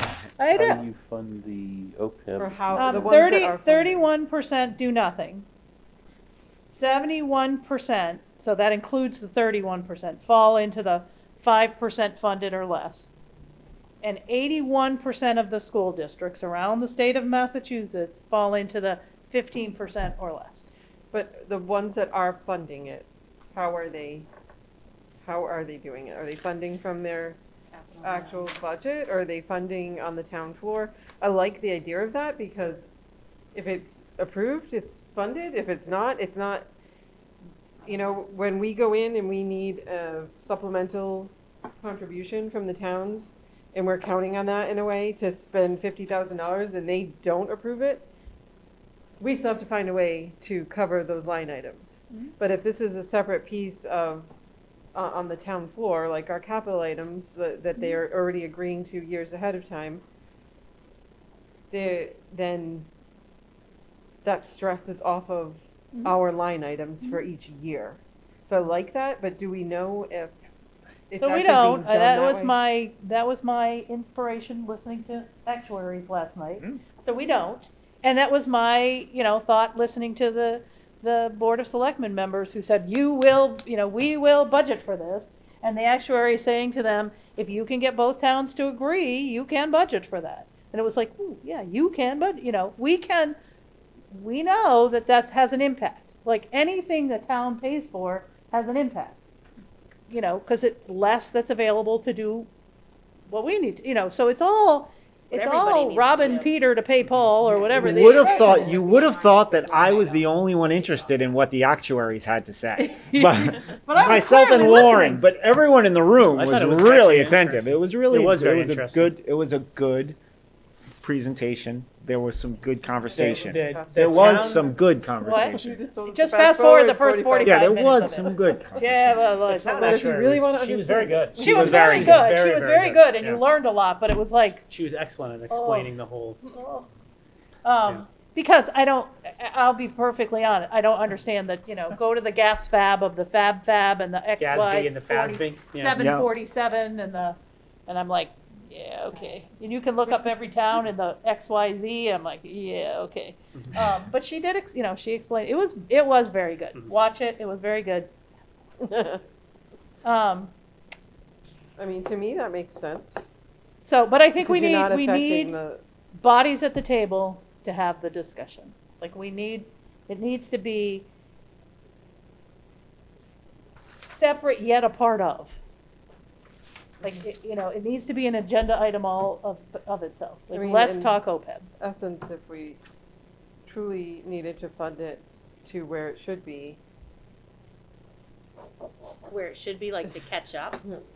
Yeah, so, On a yearly $400,000 basis. We go broke. 400, That's why I was, that's why I was looking at Erin, like, what- 450,000 a year. which is A year? A year. unreachable. So Yeah. Unresponsible. at least doing something will be Correct. in good But faith. 50,000 is not enough something, according to our community. And they're probably right. I don't know. But again, I feel like we're the family that has to pay month to month, year to year, if you will. We definitely have been Yes. and continue to be. And so if our towns want us to be the family that starts the savings account, we need their help to start the savings account. It's the only way I can just analogy that made sense in my head. 'Cause I guess we live month to month in my house. I don't know. Okay. But anyway, so I don't know. I think we have to go. Yes. So when you started with this and someone pointed out that OPEB was on here, were you saying not to include any of this? Yep, that's what I'm saying. This is everything that the principals, administrators have knew on those presentations. Yep. All of it in one. Yep. But what number are you trying to get to, Jane, by doing that? What do you're I know, it's only I mean, $500,000. why this?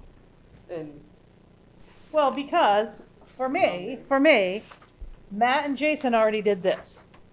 Like they already went through line by line by line by line. but there are So- there are true needs here. There are I some don't- wants and true I needs. don't disagree with you, Erin, and that's why we have to have the conversation. But what I'm saying is to take $600,000 out is a dent. We can't move forward at 6.5%, 6.4%. And we're clearly above that if the new numbers are really down there. And we can't. And we can't if we're also going to ask for, and I know we haven't gotten there yet, but asbestos and sidewalks or whatever is Yeah, on this capital. thing. I mean, there's 1.8 million in capital.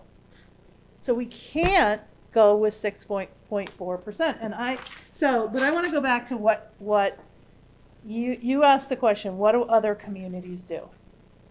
Some other school districts for OPEB have the staff pay into it. Some do. And I'm assuming that's a union negotiation. It would have to be. It was mentioned at our negotiation. Yeah, but we're not. Oh, oh.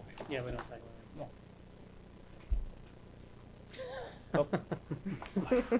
I know. I surely heard you say it was mentioned in the first 45 minutes last night.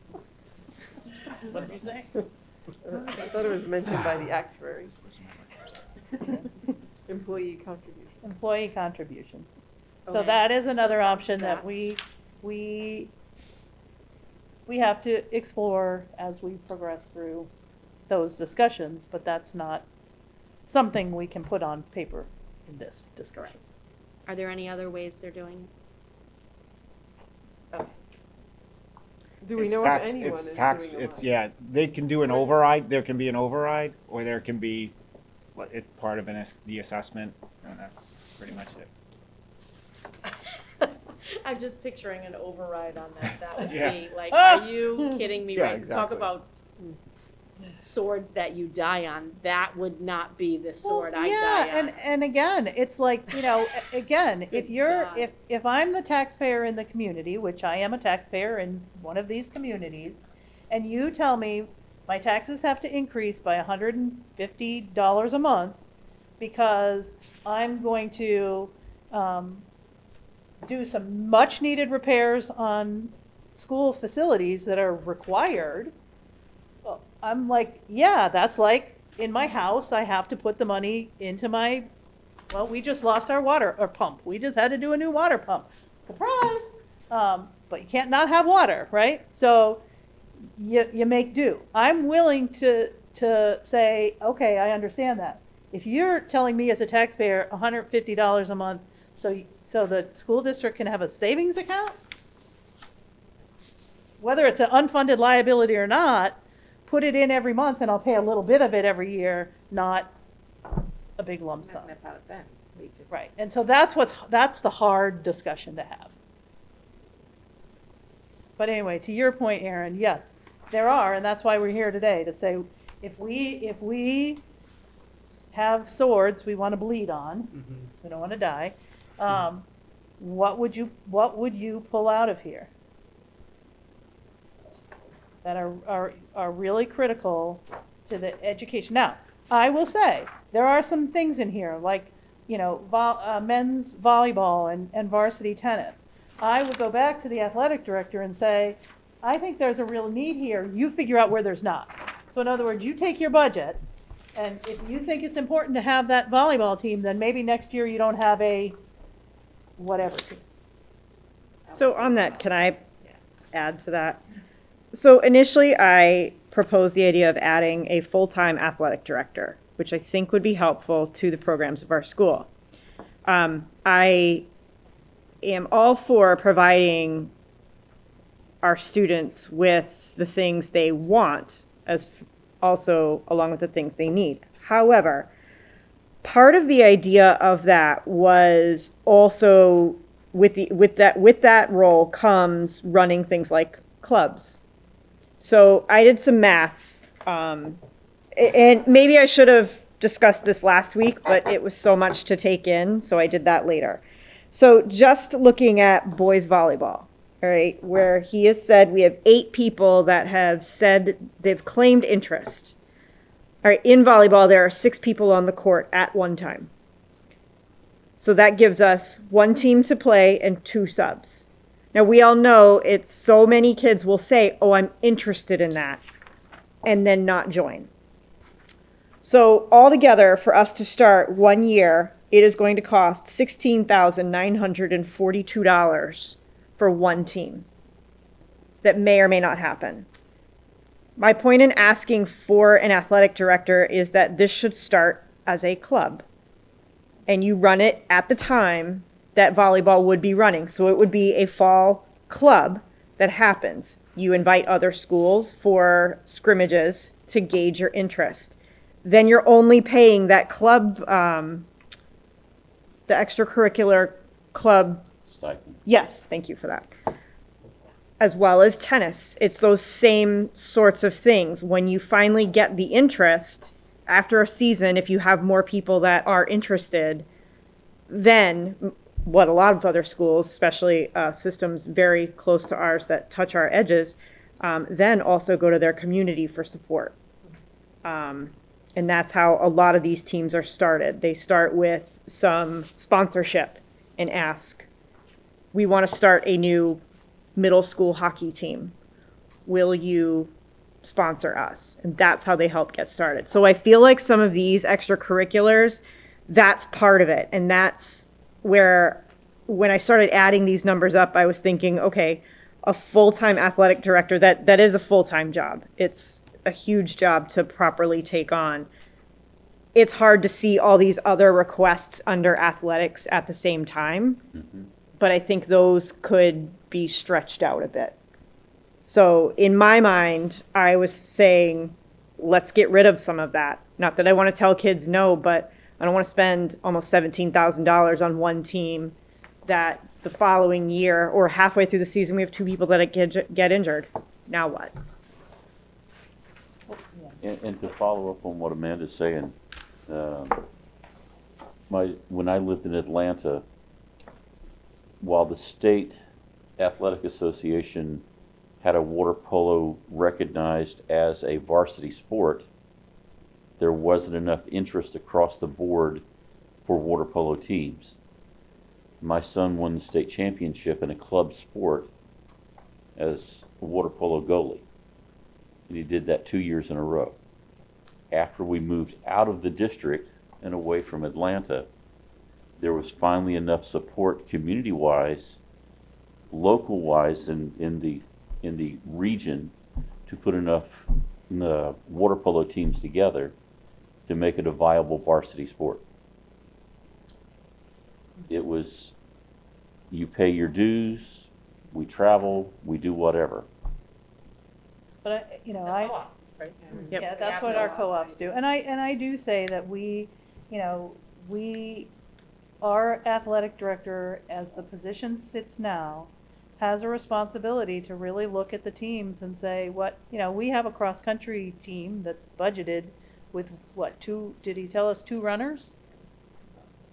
So if you've got 8 volleyball players, then you focus, cross-country becomes the club. Like, it doesn't have to be, just because something's new, doesn't mean it has to be but it's almost like you've got a budget. Right. And you need to shift and adjust the priorities based on the folks coming in front of you. And maybe that's esports, maybe Right. that's, whatever it is, but these are the teams that you want to field for this upcoming year. What can you afford in the budget that you have? But, and I understand the desire to have a full-time athletic director. I do. I have a husband that's his career. And family members who are still in the field and ones that have retired from that field, both high school athletic directors and college athletic directors. Blackstone Millville Regional School District at this time cannot afford that full-time position. And I think part of the conversation becomes in the next 4 years, as we lose multiple athletic teams, we are going to lose way more kids. Because the way our programs stand right now, we're at risk in the next couple of years of losing several of our teams. And if we don't put someone in that position who is willing to reach out to our youth leagues, who's willing to make bridges at the elementary school, let's have a pickup soccer game in the afternoon to get the kids interested in playing school soccer. Let's have the flag football team that the middle school runs. Let's get some of our high school football boys to participate with that. But if we don't put an athletic director in who is willing to do those things and start making those bridges and start But you don't think gaining a interest. part-time person can do that? They haven't. We've always had a haven't. part-time. We've always, that's part of the problem. And what I saw in their conversation, that isn't happening now. And the problem, from what I have discussed with other athletic directors as well, is it is a demanding job. Do I think it starts at 7 or 7:30 in the morning? No, because they often have to be here for the games and later in the day. But there's a lot of coordination that happens on the back end, which is why we've also suffered in the past having a PE teacher, a gym teacher, do most of it because they're also teaching classes. So when you have suddenly a soccer game that needs to be rescheduled, you're late on that. Or when, you've got a field hockey team that has an issue, you don't have time to handle those because you're also in a class. Now, I know, as many of you do as well, that there's other athletic directors that maybe teach 1 or 2 classes. And perhaps that's a way we could start if that's needed. Ours was teaching 3, correct? Yes. Yes. When it was a teacher, Yep. they had an extra It was prep. just, okay. They would have an additional prep period with the stipend. And I feel like that's just not enough for someone that has to coordinate. And at the same time, looking at some of the other items, band. So in We have- the districts around us, Mhm. how many have full-time athletic directors? Bellingham has a full-time athletic director. Uxbridge, I believe, does as well. I believe Uxbridge doesn't also teach. Douglas, I think Douglas may, I'm not 100% on Douglas.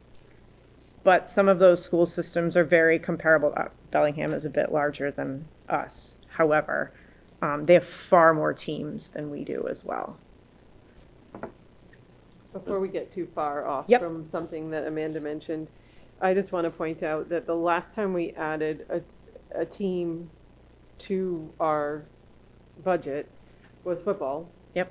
And it was a very large community movement.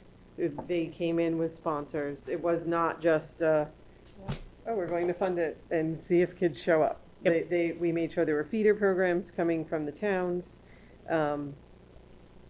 And those community members were here. They were here in our room at several meetings.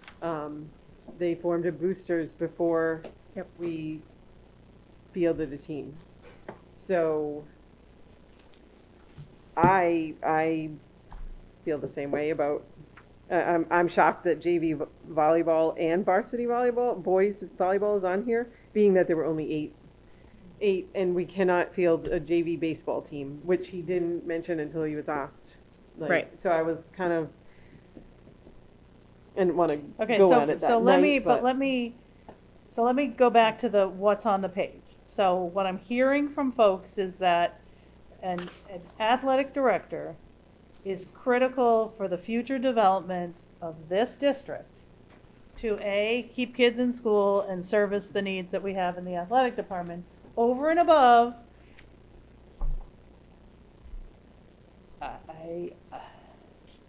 Teachers in classrooms. I don't know. I don't. Jane, can I jump in on that? Do you Yeah. mind? So I will say something probably not very popular, but I'm wrestling with this a little bit because last year we added a facilities director, which is great, by the way. I'm not saying we don't need that. Look at the facilities issues. Now we're adding or possibly adding an athletic director.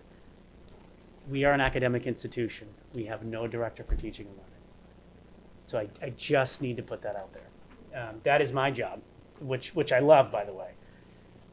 But if I get hit by a bus tomorrow, there is nobody at the helm of instruction and curriculum in the school system. I do it because I love it, and that's my passion. Most superintendents think I am nuts for taking on that responsibility, and they just don't. So I just have to put it out there that if, yes, we have principals, they're great instructional leaders, and they're doing their thing in their building, but to the point of athletics, it takes a certain level of coordination to make sure that everybody's rowing in the same direction. Mm-hmm. So I just want to put that out there. I think you are right. I do think that most people in the community will think that is your job. Yeah. Well, yeah. Because he's taking it on. Mm-hmm.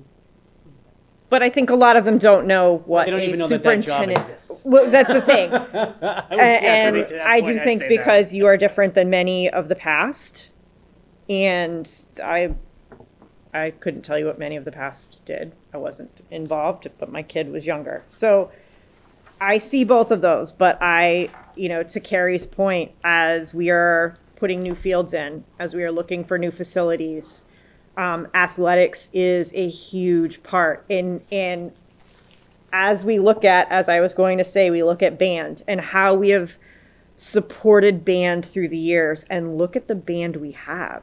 We have kids that come here to be part of band.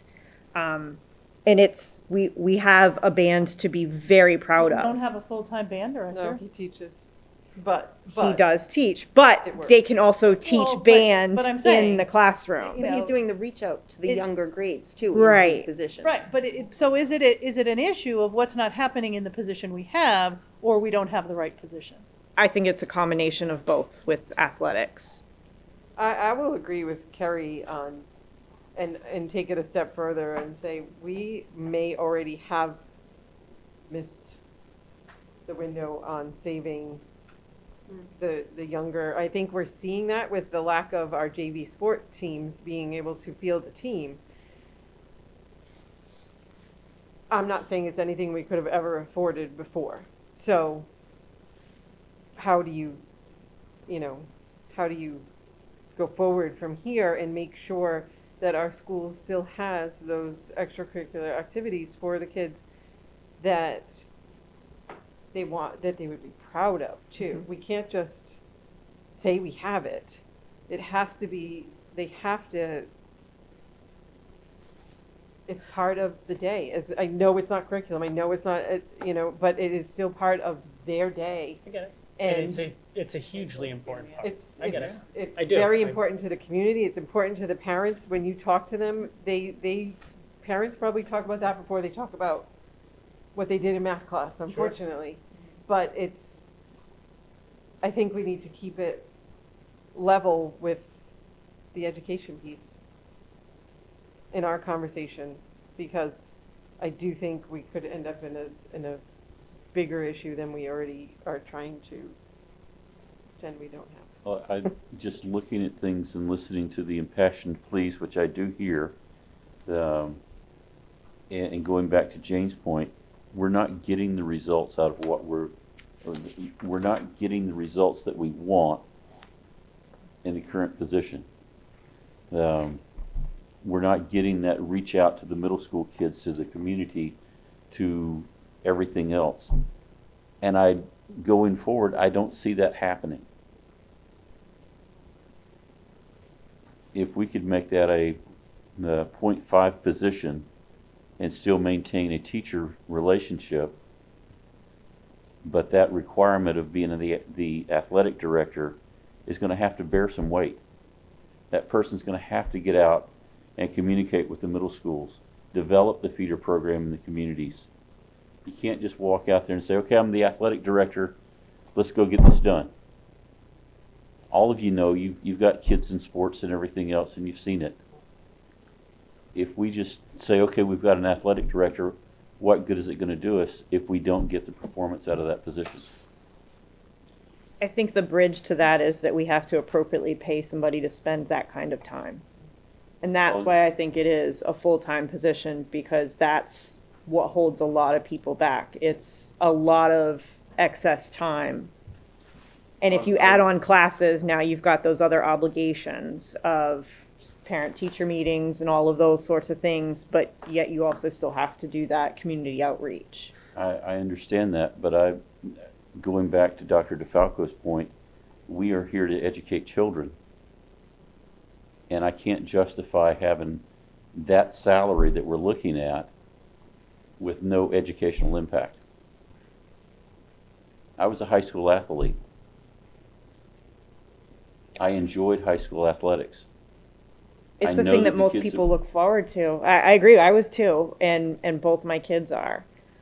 But I think if we didn't have that, we'd be looking at a very different story. That's what kids look forward to. We have to educate them.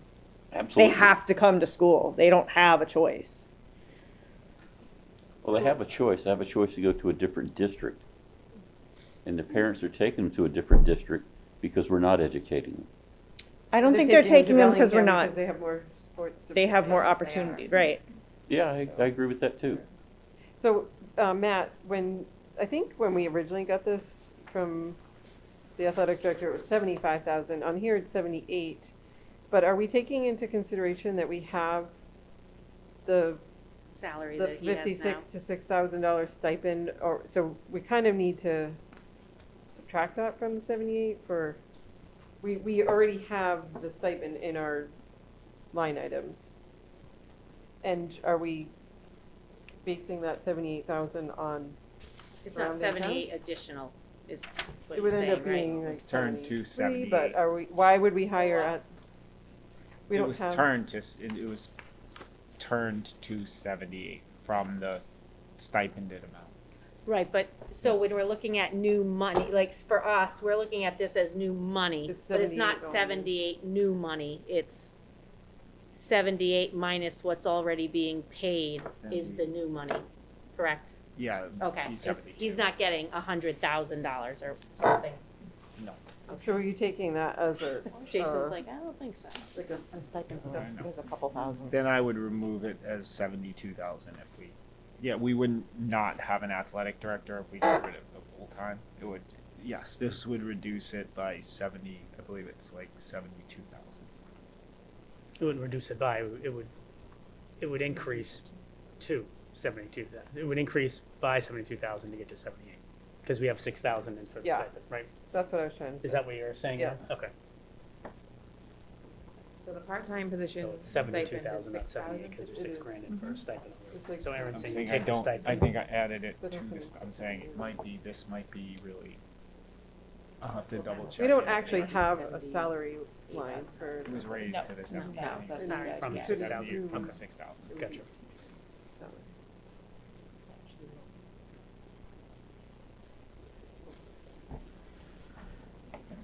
And again, Double check. I can double check that.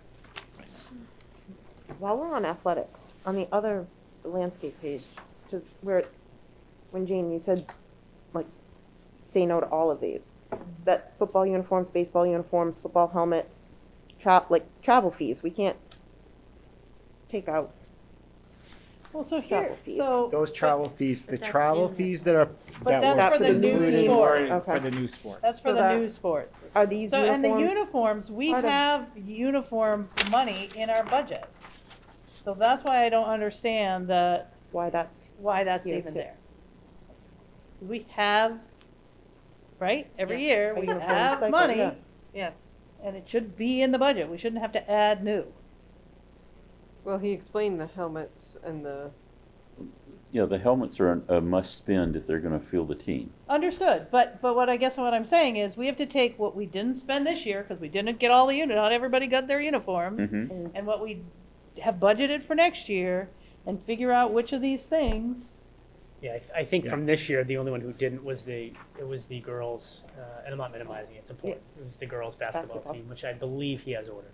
So you're saying essentially those items shouldn't be in this as additional, it should just be It should be in his rolling budget in the already? Like, we should have, Yep. 40,000, whatever we yeah, have. whatever he spent this year Yep. is being spent on a different team next year. Correct, Right. correct, and that should be these teams that are up for their review. The helmets, yeah, I don't know, because that's probably shouldn't not. we have something in the budget I thought we that, did. I thought we like, had. so many helmets per I year? had to- I having that brought that up conversation, last and time. it and went- yeah. Everybody Yeah, agreed. thought I was crazy. I think he said they weren't. Athletics, it's- Is that what he said? Yeah, but the Okay. money should be there, that's the whole thing. This We've budget talked is looking about for this. 40 brand-new helmets. I can, Which is what I the can team say, that we similar, use, but- similar to, the curriculum material that we said we would make sure that we were able to purchase this year. If we were to say we need to remove this from this budget, whatever our kids need to play would certainly be, they would be included. I can assure you that I would make sure that we get any helmets if they're needed. We would make that happen. By reviewing like what the balance is of. the Correct, by sports reviewing, right yeah, now. Saying this there year, was some yeah. saving, there Yeah. have been some savings from lack of transportation for COVID reasons. Yeah. So that's why when we were saying, okay, can we remove these things? They were the total numbers that were just plugged into the budget. We said, okay, we can potentially remove it from next year's budget. I think we'll be able to, And some of do these something. things, like even, if we're looking at, if just sticking with athletics, if you put esports in that bracket, I know that was something that was really important. And I think the committee found that like a neat opportunity and I'm laughing because literally the next day I went to school, and at my school we have these bulletin boards, and there was an esports Oh. flyer up, and I was like, that is the most bizarre thing Yeah. ever. I actually never heard of it either, honestly, but. And there- didn't we discuss on esports, cutting that Right. number in half to $5,000? Yeah, because they just bought computers that work for Yeah, that, the correct? computer lab. And I think, and so I actually have I flagged that one, Yep. and I flagged even the QCC, like the dual enrollment, because there may be an opportunity, again, with any resources that were left unspent this year to try to take care of those things in advance. So I flagged a few things that, and we could include in that some of the other The athletics. QCC is one that I see as a very valuable Yep. piece. Mhm. But I'm in agreement that we need to get rid of the athletic things here. And the caveat is the helmets. But Matt, you're saying that we can fund that with what we've currently got? I can confirm that, but yeah, I believe that we would be able to. Then I would suggest eliminating all of that. And especially back over to Amanda's point, starting these new teams, while it's valuable to start the new teams and to get the interest and whatnot going, the survey says 8 children, 8 kids that want to do this. We spend all this money to have a team and 4 kids show up.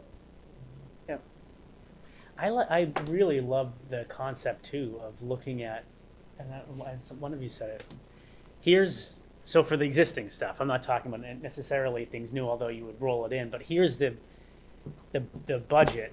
What teams are we fielding and which ones are we not? Because we don't have and then looking at, well, how do we repurpose that? Absolutely. To try to do like a club team or to get something new started or different started or. And if something's low numbers existing, then do you co-op those teams until you can get yourself together? Absolutely. Our athletic issue starts in kindergarten. Yep. Preschool. I know I missed part of that conversation, but I certainly watched it again, and it's our lower level startup. That we don't have a baseball team, or we don't. That's our issue, and it's hard to fix that in middle school. Mm-hmm. It's hard to fix that. Sure. You got to start at T-ball. Yeah, and I think our juniors and seniors right now are the last kids to have town ball. Right. So. And then when you Now start they're leaving when you town, start so they're playing still playing, baseball but- in Bellingham, which a lot of people They wanna do, go to Bellingham then High you school choice there because The kids that- wanna play. that's where I think Where your the friends are at. argument that That's a good we're point. educating kids, but we can't. Those are the factors that I have 2 kids who went to 2 different schools. They are both on the dean's list of college for consecutive semesters. We educate our kids fantastically. That's not what some of this is about, and I think athletics plays a big part of it.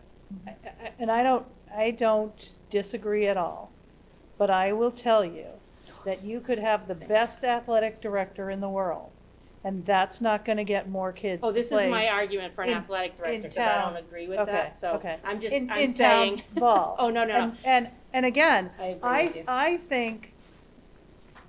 I think we've had 2 years of exhausting people. We've exhausted ourselves, we've exhausted our teachers, we've exhausted our families. People are tired. And it's the conversation I went to the last time. It's like there are no parents left willing to take up the mantle. It's not that they're not kids willing to play. There are no parents who want to get that kind of Facebook response for not picking their kid to wear a green uniform because they wanted to wear a pink uniform. It's like we have become a society, and again, we have nobody who's picked up the mantle to run for school committee as far as we know.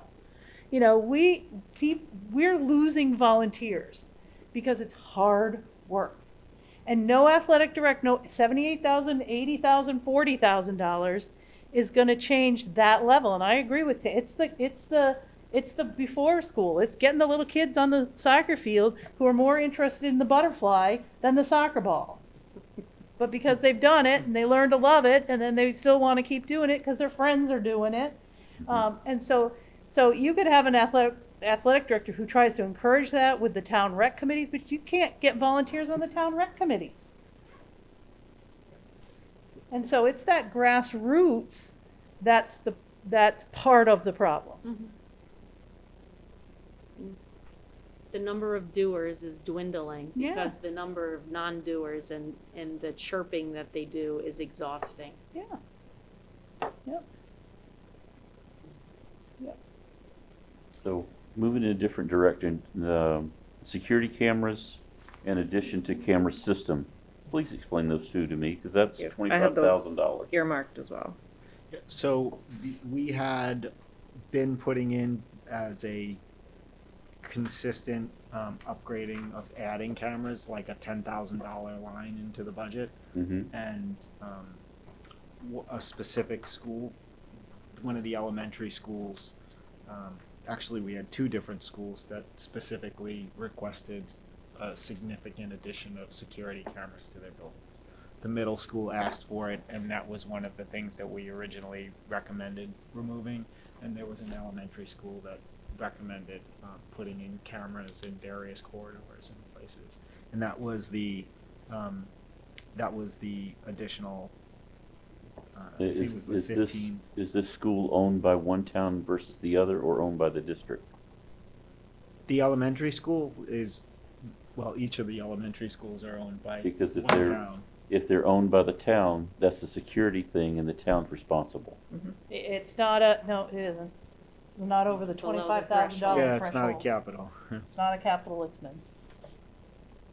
That's our lease agreement, right? Yeah, that's based on our lease agreement. But, so I can say, we have, But we've written we grants for we that. We kind of have we stuff. have gotten, Yeah. yep. This is to try to, get to fully equipped every Right. place that people want the cameras, so. Yeah, and just to remind, so that the items on these lists are, this is what, we took it right from the ask. The We asks. didn't put the Right. judgment on it and said, no, because that's, that's very respectfully, that's the job of the school. Yeah, So we wanted to yeah. bring forward to you everything that people, whether you like that job or not. So- In the moment? Another thing But I'm just- looking at is the Aaron's Pay that snow blower. Mm-hmm. $4,000 for a snow blower? For an industrial snow. Is this a ride-on, turn the steering wheel, pull the zero-turn sticks and do a zero turn and then blow the snow away? I mean, help me understand $4,000 for a snow blower. I think The it's just school the grounds schools are a lot big. bigger than our home grounds, I would think. I didn't put that It's an number industrial myself. It was an strength. industrial Yeah, snow right. blower that the Industrial. custodians went and got an estimate on Mhm. quotes for. So My home snow blower was like 1,500 or Mhm. 1,000. I do have a question on that, piggybacking on that as well as the floor scrubbers. So, which was kind of my same question. We have the top one that says auto scrubber at AFM. And I guess I don't understand why that would be in our budget. At the same time, we have things like, you said last summer the town paid to pave AFM's parking lot. Auto scrubber meaning it goes through the hallways and cleans the floors. Right, but that's like a municipal, No. No, that's a maintenance. That's a maintenance issue, we don't, why are we paying for that?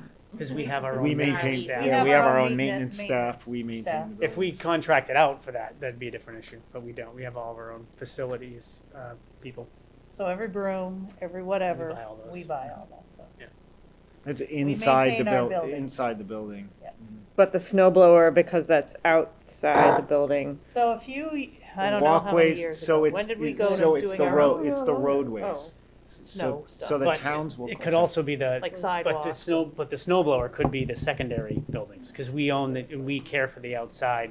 We do the It landscaping says- in the grounds at the Oh, secondary yeah. buildings. I don't know if it's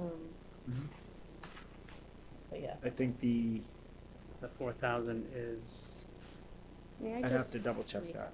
Yes, you may. So, I don't think we can just say this goes away, right? I mean, because I think there are some things on here, like looking at Project Lead the Way. Without these materials, that doesn't go forward, even though there's grant money to support the other thing. There are things like that. Okay. That just happens to be the one I thought. This doesn't go far enough. I mean, I think we really have to look at what is existing and what we can afford to lose or cut.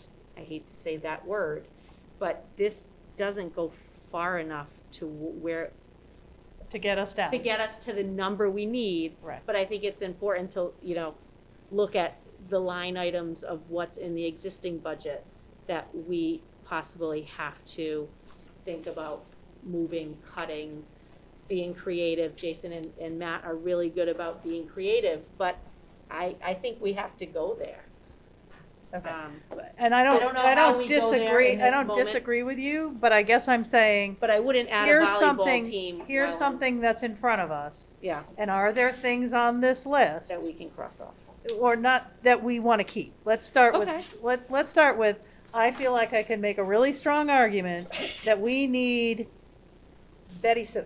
Let's do the landscape supply. What number are we trying to get to? Like, I don't think we Anything talked has to about be that. reduced. Good question. What are we, we're looking at, like, taking away, but where do we want to be? Right. Well, Well, I don't know, I Where mean, does Jason and Matt want to be? I mean, Jason and So, Matt so wanna let be me at tell 20 you, so let me tell Right, you. I mean, in what theory, we need in theory, but Right. we certainly know that that's not So reasonable. let me tell you that Blackstone's We know that. minimum local contribution potentially is going up 5.16%. Right, so how, And Millville's 4.40%. do you have a number attached to that, Jane? Blackstone's about 450 and Millville's about 150. No. Increase, It but what is the may- actual? What is the actual, But what they're is, what are they looking at? for a total? $2,721,776. Who's that? Millville. Say that one more time. Oh, well, all right, I have to find it. One more time. 2,721,776 is Millville's minimum local contribution. Projected. Please be clear. Projected. Blackstone's is, Jane, I think that's the total for all of their educational expenses. I think you have to go to the Yeah, let me- BMR I can- regional in the back, that's in the Oh. yellow. Remember the different segments of? oh, I think but, we need- I can get those, I'll pull up those numbers. Okay, you pull Just them up. momentarily. Yeah, it's these guys. Yeah. oh. But I thought these guys in the back, These are us. It's- I have it, just, Matt has it. um, Go with Matt. it's just as quick as my internet pulled it up. I have it right in front of me. So, So, starting with which well, one? Matt's, oh, you got it No, I got already? it Oh, already. you got it already, so go. Blackstone's MLC total projected is $7,525,714. And that's 5.16%? I'm sorry? What is What's that? the increase from last year? Is there a percent with that or no? They're both over 6%. Give me 1 second, I'll tell you the exact Yeah, that's- percentage. The exact percentage is, 0.31. is 6.825 for Blackstone and and 6.76. 676 for Millville. 6.825 for Blackstone and 6.76 for Millville. And what was Millville's number? Did you say that out loud? Millville's, nope, I didn't get there. Millville's number was 2,423,620. And that's just their MLC. The total Projected. projected. So, you hear me say that a lot. So they're already being asked to pay a percentage increase that they cannot raise within their towns, right? I mean, 2.5% and all. And so if we then say, so that, those dollars, if you add up those dollars, it's $10 million. We have 14 million in the budget we had before, page number 1. Yeah. 14,853,000. Just to do all of this. So that's asking the towns to come up with another 4.8 million. They don't have it. So to say, where do we want to get them to? As close to zero as we can get them. That sounds Yeah, horrific. with doing the But- best we can to not compromise. No what To we- not right. compromise So- our systems and services. There's the And tension. knowing So- where those other capital that are the To, next conversation. but- that's another conversation we haven't hit yet. And so to Tammy's point, I do think there are some things we've got to look at. And maybe some really hard decisions, but let's not pretend this is going to get any easier moving forward I'm really, we have ESSER to support, some of these things. We've had some savings because in 2021 or whatever it was, we cut to the bare bones and the state said, oh, look, people bought whatever they bought and we have money. So we were lucky, but we won't always be lucky. Yeah. And we won't, and so we have to get these numbers to a reasonable number, that we don't lose services to kids, that we can still do some capital, and that we can still address some OPEB. Herein lies our, And here is the Always our three dilemma, buckets. right? And here's the three buckets. Yeah.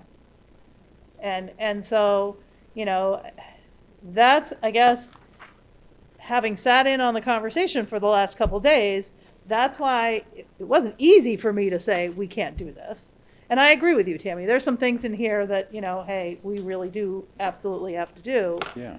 But they're going to have to be at the expense of something else. right. So $600,000 or whatever these add up to. Yeah. Can't get added to the bottom line. So was what our do we? what is our current budget? The 26, this year's budget? Isn't that the 26,220? Yeah, Okay. yes. The column on the left. Yeah, Tara, so the yeah, 26, 220 at the 26.2. bottom, yeah. I don't have that right in front of me, but yes. Yeah, because this budget is 3 million. So we need to cut $3 million. $4 million. But, and we can, And we I mean, can, there's we just, so can't. people have to understand. We townspeople, can't, other but- fellow taxpayers. And we can't. And I think our towns know that we can't. Because if we do, never mind class sizes of 28, you know, and then we'll have school choice that's, Yeah, I mean, and teacher run for the hill issues. right. Right? So, you know, somehow we have to find the balance. And we need help to find the balance. We need conversation with our Yeah. towns, so we're talking in one voice, and not yelling in one voice at each other. But, so I go back to my, what's on this list? Yeah. That we feel some. Let's go through it. That we feel not only can we justify, we have to justify. And so, And Jane, can I just add to that? And, Yep. and then Tammy, to your question about seeing the other budget, we definitely can do that. I just wanted the committee to hear that, like, other than, honestly, like reams of paper, or that we might look at, reducing, or, let's not do a membership to this associate, like, those things are obviously on the table, but you're looking at like $500, $750, and Right. that might all add up, but it And- might all add up to, $8,000. Right, and that, So I'm and not that's why trying it to- pains me to It's just like, to oh, go, like, we tried to do at the that end too. of the We day, tried- salaries It's that, are, those are the are big ticket always items. big Where we have- numbers. Yep. And they hurt the most. And, I mean, I think we have to still do those $30, the $1,000 at a time as well. But I don't see any other way to get where, in the ballpark. I mean, I don't know that I have a number personally in my mind. I just know that it can't be where it is now. Sure. And we Yep. can't get anywhere in the ballpark without bigger, harder conversations than, like this, it's like when you're adding something, it's a lot less painful to say, we just can't do that now. For me, like, I'm looking at boys basketball, volleyball, not basketball, for all of you watching. I just don't feel like we can do that right now. Maybe we No. can do a club and kind of pool some money together or whatever, but we can't, I don't feel like we can do that now. So let me ask a You know. question. This might sound a little bit like 6 of one, half a dozen of the other, but would the committee be interested in looking at simply a level service budget with just with the STEM I'm just saying, teachers? that one always takes your breath away. Well, I just mean with the two STEM teachers in that 0.6 history, and then whatever else you all might prioritize. So we take everything else out. We take out the 75,000 for transportation too, that we haven't taken that out yet. And then try to reset the numbers with the MLC numbers and everything in there and see where that gets us. It's an option. I'm trying to think of a way to get the kind of like the most bang for the buck, kind of, in terms of a process. Well, I do have, I think we have, I think We we, could try that. I think we have to try that, but I don't wanna, like, This like I made a bold statement, this is off the table. And it was a bold statement. And some of you, you need to say, now is your time to say this needs to be back on the table. There's Can we certain pick one things and in start? this that have to be on the table. Okay, so pick a page. Pick a page. I like Salaries, go. the other one. Too bad, I did that one. Director of Advisory. Let's Gone. just walk through them. Gone? Gone. Is that what I heard? I heard gone. Charger for change, Oh, This stipend. is all middle school, right? High school. Oh. No, high school. This one's high school. First 5. We have people doing it now. And are they not getting paid to do it? They're getting a small, like a small amount. It's not formally in the You know, contract. I think this is I think it's a conversation that we have to have with the union to say, what are the stipends we have and can we switch some for some or whatever the case This may might be. be but- one that gets funded from that grant we just got. Yeah, Yeah. that's true. We could, Matt was just saying, we could apply this to the safety grant that we just got. We just $20,000 got grant. a hate Project crime, change. a hate Yeah. crimes prevention grant we Yeah. just got for 20,000. So that could be something we could charge toward it. Safety grant. Yeah. What was Okay. the crystal club? A club where they The, talk about collecting. the crystals they Oh, like. crystals. Oh. Yeah. That's, the Sometimes there's a students hidden want that. meaning behind it. Yeah. No, it's literally crystals, yeah. It's literally the And rocks, again, crystals. again, like, maybe it's a club that somebody in the community would be willing to start, or maybe it's a club, like. So I guess that's ultimately why I feel like we're asking questions on these, because I understand that, like, there's we can get interest. rid of these $1,800 positions and it's not going to get us there, but people that are following along at home who've watched last week where all the principals came on and said, we want to do a crystal club, we want to do this, and then these people not necessarily going to pay attention to the big picture, but they're going to see a 6% increase and they're like, what the hell is the crystal club? Right. And why is it costing so much? So I feel like we have to go through it because that's what's been presented. Like, I didn't see chess club on, I'm assuming that's chess club. Is that right? Yes. It was on. Where it was that? on. Yeah, it was. Why is there. that one Why is there a so much difference in more stipends? than the rest? I don't remember what they said, but it Yeah, was on. there might be somebody that's there. I think there's somebody in that. There's someone in there that they're doing They have the steps still on the stipends. yeah, Oh. which is a thing that Matt has already set up the focus group for that. We Yep. have focus group, yes. So, Jane is. Yep. Good person. Yep. And again, esports, I'd love for them to look for, there's so many companies Mhm. sponsoring yeah, that I think stuff we can now. do that for a very different amount. Like, Yes. Yeah. work Agreed. with, I do. I talked to Jill about that today. Jill Fowles. okay, building subs. These are permanent ones? Yeah. These are the We- permanent Second building permanent subs. building. Second one. Second. There's one in each We have building. one in every building and some were asking for a second one. Each building is That's asking right. for a second Well, one. how come there's only two here then? There's 4. There's 4. They are Yeah. listed slightly differently. The 18 In a row. 360s are all buildings. Middle school, Oh, they high just aren't school. called They're that. coded different. Did all just get a second one, like right now? Did who? All the schools, I thought they all got a second. No, they have one. So- permanent, So permanent sub. that's one of those areas where clearly as we roll some money over, if we said coverage because of COVID and, medical issues and concerns, would that be covered through additional funds from ESSER that ESSER. we're rolling over? Those could be things that we put, if we move, I could tell you if we move these 2 STEM positions back into the general fund, the money that we rolled over, could be given directly to funding those positions. In pre-COVID times, was one building sub per building It just like, Seemed to be- depended. sufficient? It just depended. Yeah.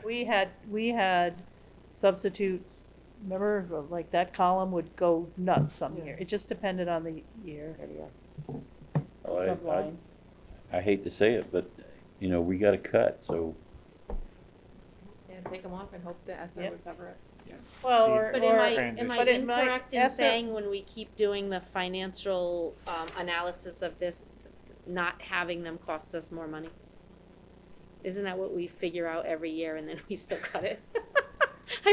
Not necessarily, no. Let's take our It's been off the last couple of years. It's really Okay. hard to get a good financial analysis Okay. because of So it's the not clear. partner teachers one year and, Oh, right, all of we've the always had subs some and- weird thing, but. yeah, we've, Okay. But instead of adding an additional one per building, can we add 2 to the district and have them Right. be floaters? One be a elementary, one be a an middle upper? high. Yeah. absolutely.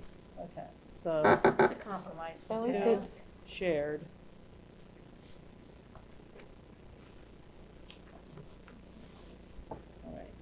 All right, the 40,000's the history person, correct? So that's, We're gonna, I like that I that's think gotta that stay. person is Yeah, important. yeah, I agree. For lots of That's reasons. necessary. Yeah. But then looking at the class sizes, I mean, next year's gonna be fine, but after that, it may go back to not really necessary. But look, the 6th grade class is 100 kids next year. Or- correct, but, correct, this is So- just for next year's budget. Next year. So it's very Yeah. possible that we remove it after. Yeah, we're not gonna. So have that salary team for that teacher, grade. MS, regular 2305, that's the That's the the person The that his- makes the Yeah, the teaming, 40, makes yeah. numbers manageable. Yeah. Correct. And, okay. Business math person, sadly. Yep, no. no, Leader for academic affairs. No. That's, yeah. Middle school business teacher. No. Athletic director. My vote's gonna be yes. And I'm gonna say halftime How position. can we say no to the curriculum coordinator and yes to the athletic director after what Jason just said? I So, feel like they both, they're, so I'm gonna, so right now we have on the table full. Who wants us to support a full-time athletic director? Speak now. I have would. 1 yes, I do. 2 yes, 3 yes, 4 yes. I'm a no. I'm a no, I'm a no. I'm a no. Well, 4 Not yeses. Not a full-time with what we currently have. Okay. but And can you now- ask that Unless it's a same leader. question of the curriculum coordinator? So that is a half-time person. I know, but Oh. you just quickly. Was that the one we were like, sharing with texted, I think we should go Bellingham? through. For me, if we're supporting one, Which one is? then we should be supporting the other. support the other. I support both Supporting of the those. athletic director? All right, So I I would don't- support that. A curriculum coordinator. The leader for academic Now, affairs. is this Was that- curriculum coordinator the shared position with With Bellingham? Bellingham, Yes. yeah, The 50 is our half. yeah. Two. I mean, just based on Jason's point of, we don't, how would we have a full-time athletic director and not any curriculum support? For me, I would support that. I listen to the group, but, Well, can we just star both of them and have a further discussion so we I can say move it's forward? yes for today, but it could come off the next meeting. Talk it up and it could be on the top of the line, as we All like of to say, these. on the top of the line. So That's fine, the, others. Well, you can know. can we just ask everyone like we just did? how many about people would athletics? support a leader for academic affairs? I would. I would. Okay, so yeah, And it's only a So- half-time Yeah. position. so Correct. leader for, Is it so shared? for right now, 2 permanent building subs, 1 to be shared with elementary school, 1 to be shared with middle high, is still on the list. Okay, got it. Leader for academic What? affairs is still on the Two list. subs. Athletic director is still on the list. was there full-time versus half-time or part-time on the athletic director? Full-time. Everyone's saying. Full-time had Full-time, but- 4 votes. We don't, yeah, I was gonna say, we don't all agree, but full-time is don't all still on agree. the 78, okay. Regardless, we keep the half, or we go to a full. 1 to, 1-to-1 nurse. is this a special ed that you I have to thought do that it was nice, position? It'll get covered, With circuit breaker? yeah, it'll get covered out of circuit breaker. Take it off. So we can take it off. We for can this. take it off. Yeah. The same thing with the one below it, quite The frankly. teach for the deaf, The is that teacher what of that the The means? deaf. increase Yes. there. And then the Okay. whole bottom of the list, The whole right? bottom of the list is reevaluate the athletic program and come up with a plan. All right, so we good on page 1? Speak now or forever hold your page 1. Can you just go through it one more time? Or just tell me what we have. So what I Subs. have is 2 shared subs. 1 to be shared for the elementary schools, 1 to be shared for middle high school. So that would be 36,000 I don't know, $720. The .6 history teacher at $40,000. The curriculum coordinator salary of $50,000. And the athletic director salary of $78,000, but potentially $72,000 because we already have $6,000. Yep. So $72,000. Okay. Anyone else? Going once? Going twice? Hasta la vista, baby. Well, not, I mean, that's cavalier, and I don't intend to be that way. It's just getting late.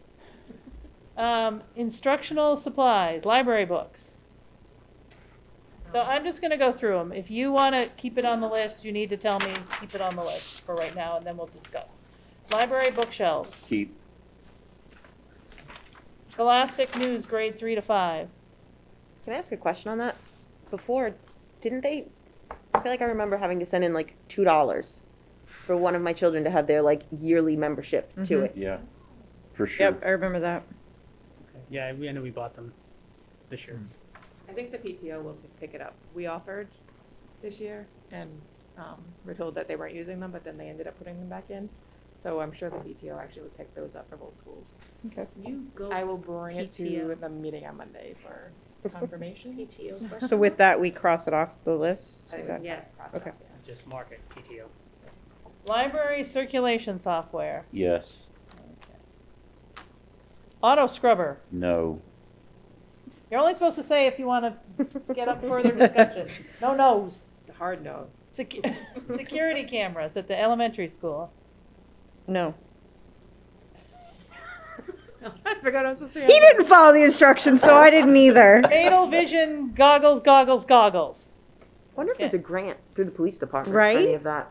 I don't know. I'll Yeah. flag that as a grant. There's, Oh, yeah, those are those. All I right. have Yeah. to- Those are those. there's another you're way drunk. to do it, but it's Drunk not. goggles. legal. ELTW. Telling consumable- kids they so shouldn't that's drink pro- probably So there's prevents our hate project crimes. lead the way. I There feel are. like we have to Keep them. discuss that further. Okay. Yes. So discuss. I will follow it. Okay. Addition to the camera system at the middle school. Protective window film. Somebody's snow blower. Whose building was that? I don't remember. The snow blower or the film? 30-inch Snowblower. snow blower. I'm sorry, it was a scrubber. Snow blower. The What Arians. I can. I Are don't we at remember the- seeing it. I don't either. The floor scrubber. I don't remember seeing that either. So Esports. Equipment. half. You're a yes? Well, I this said was the half. one we set a grant to, right? Yeah, we're talking Yeah, but about we just finding X the community advisor. support. yeah, we get rid of the. We just X the advisor on the other page. And it's required. The advisor is required to have an esports team, according to Yes, MASC. the regulations. But didn't they also say, Jill said sometimes the athletic director is the. So we're, No, it's so not we'll that bring real that house up for discussion later. Portfolio storage. Where do we leave that at? We're bringing it up for discussion later. Okay. User fees, Portfolio storage. set it up as user fees. Deb, we're moving on. What's user fees? The Oh, we can't- portfolio storage? Yes, You Okay. can't do that for No, not for for a class. instructional classes. no. Portfolios? No, but this is not to create their portfolio. This is to store it. I don't know what that It must is. be It's a on the- storage cabinet. Yeah, It's, that's the Oh, it's a cabinet. it's a cabinet. roll. Yeah, I right, think it's a but rolling We cabinet. can't charge to go to All-purpose class. work tables. That's for these are the new art tables. iPad Air. I thought I asked what's his face to You Yeah, did. roll it Dan was into. looking for a grant on that. I Yeah. asked for notes. Yep. So we can cross it. Camera, body only. That's for the video lab class. Blah, blah, blah, pen tablet. I asked for that to go on to the technology. I think all those could be a grant. You can get the camera through a grant too. Dual enrollment tuition. We need Keep. to talk about that. yes. Yeah, we flagged that. Travel fee for games. Which we just got rid of the. Volleyball and tennis. And Yep. Football uniforms, baseball uniforms, football helmets purchased this year. I will confirm that we'll.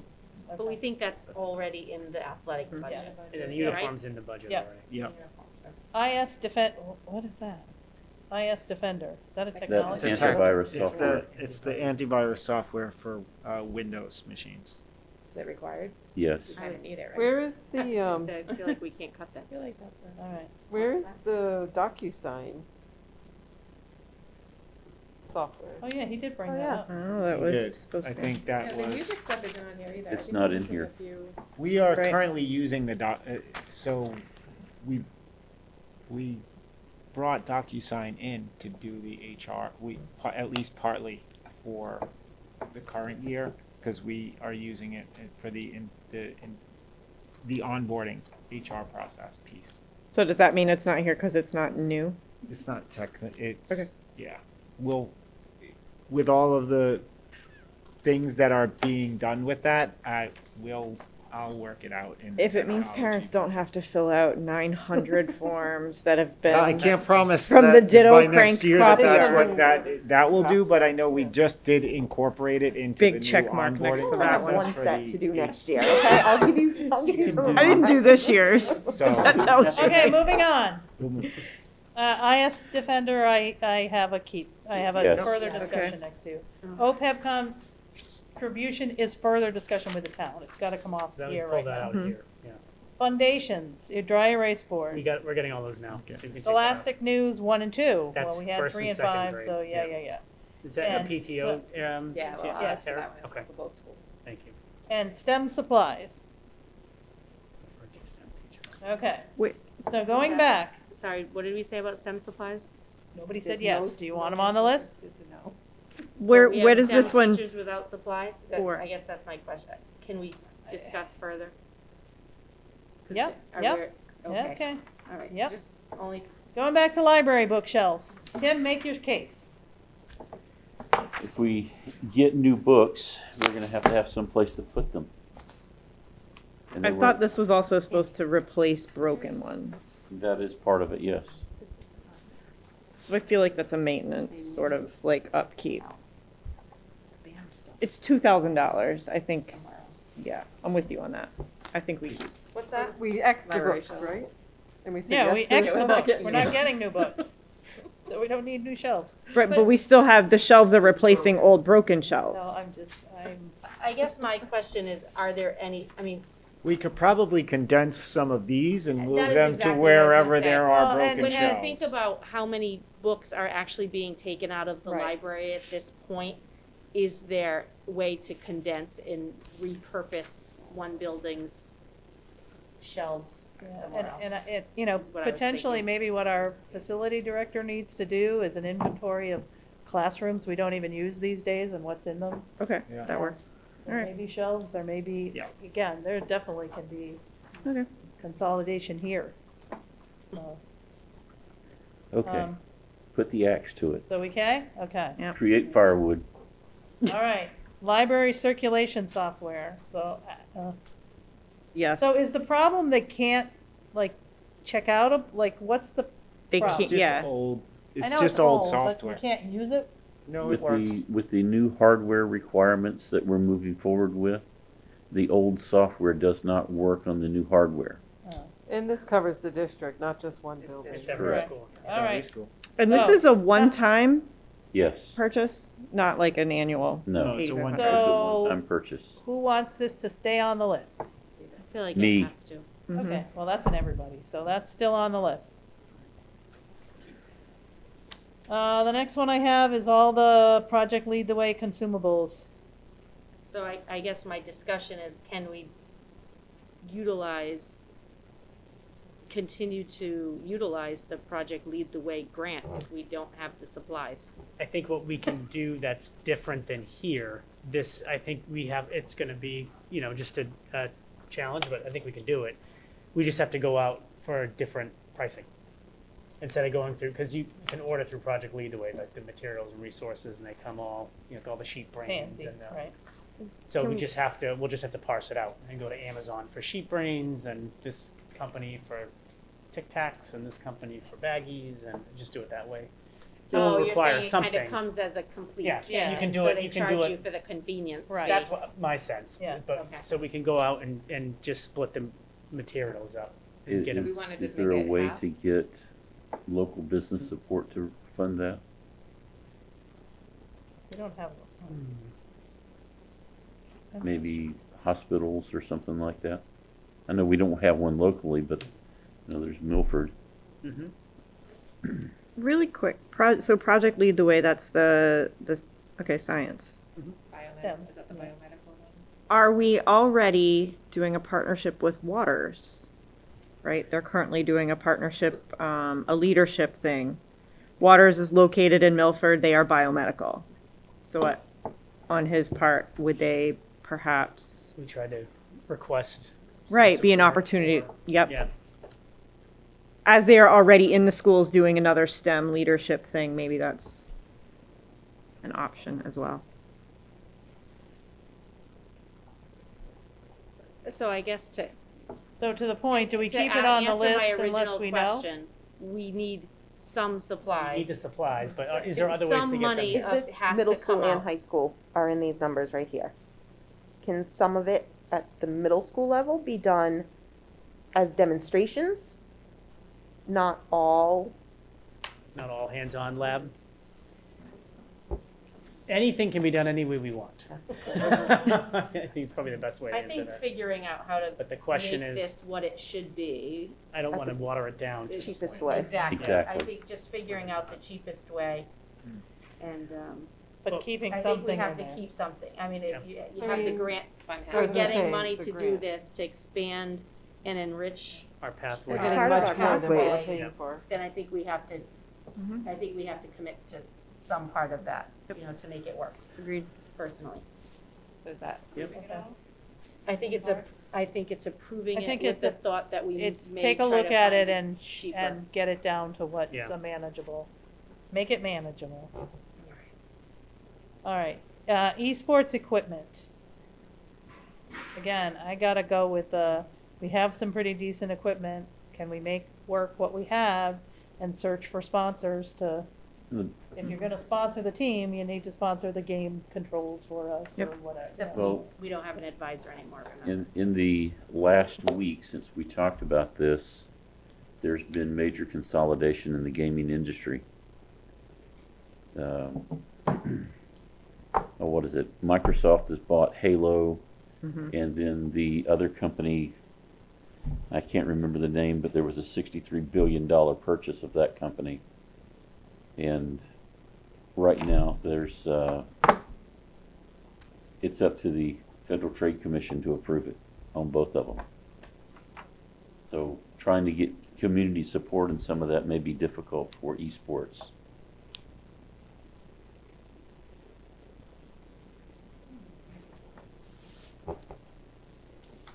But I agree with you, it would be nice to get some type of community outreach in that, whether it's from across the border or in Massachusetts.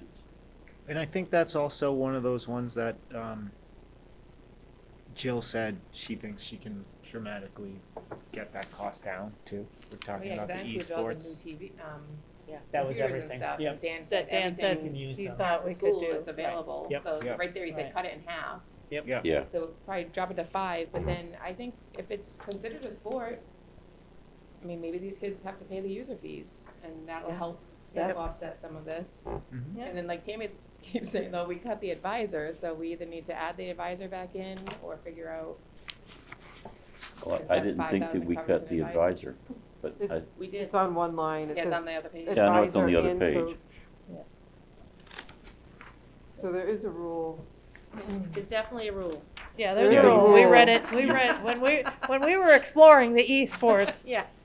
But it could be the athletic. It could be the principal. It could be it doesn't have to be a dedicated person. But if Or we're could it creating a be- job description for an athletic director, It'll cover this. then, Yeah. and Well, we. and again, it might start as a Something club. said. It might start as a club, and the only cost is the game subscriptions, and the kids will go to it Right. because they With can their own play, expense. and And you still need. someone you that still need enjoys the doing adult that there. will just oversee it. so let's do it that way. Start it as a club and not necessarily a Yeah, You sport. still need a stipend for the club, the club. Yep. It just wouldn't be $2,800. Save $1,000. Yeah, it's probably 18. All right, so are we allowed to go back and mark that as yes? Is that the will of the group? To reduce the stipend for the Change advisor it for that? to coach and drop To it to club. 1,800. From coach to club. You still need the club advisor, you still need a Yeah, club so you adult. have Dropping esports it from a advisor coach versus to a club. coach. stipend. Or an Right, advisor. advisor versus. But if the advisor, advisor keep can be advisor. athletic director, Right, Well, and we still have then we can to- still cut it all together. the advisor Yeah. doesn't run the club. I feel like I feel like we're getting into to the the. weeds. Yep. We're getting into the weeds, Jason. We're in the weeds. We're in I'm the choking. weeds. I'm choking Get on out the of weeds. You're in the weeds, and the plain fact of the matter is, That's not do we, $4 million. I think esports is huge up and coming. You can get a college scholarship for esports, can. which far outweighs what you can get for boys volleyball and boys tennis. But Okay. to the extent that we want to put $10,000 towards it. 5. Well, No, but that's what but we're then saying the is no, it'll be advisor. far So less. keep adding Make on. it 5. No, take the advisor. $5,000 Everything else is- Everything has total. to be covered with 5. 6,800. And user fees. If we We're go gonna back knock to it what Dan was saying about what we currently have in possession for Right. technology, Right. in the future, we may need to buy some gaming monitors because they need the reaction time. Right. Right now, we go with what we have, and if it's not good enough, then let's look for donations. We're also trying to reach out to a group of kids who aren't Agreed. necessarily the athletes that Right. Yeah, agreed. We get it. Well, but that's Also also trying to get something, I mean, you think about a lot of sports, like the team themselves Is has to go out and fundraise. So maybe Yeah. that's not a expense we encumber, but Correct. something they can build upon. And I have to think, just like you're a hockey player who has to come with their own equipment. Yeah. If I got an esport person, I got my, what is it, a Switch? Controller. Or a Yeah, any sort of those, controller. they've all got Some them are at home. switches, right? We were Yeah, told one switches. game was a switch, yeah. So I come with my Switch. Like I don't, I'm not convinced that we have to put, I'm not saying we shouldn't have esports. No, I'm but- just saying we got to get creative in the way that we do it. Bring your So- $300 bat to the baseball.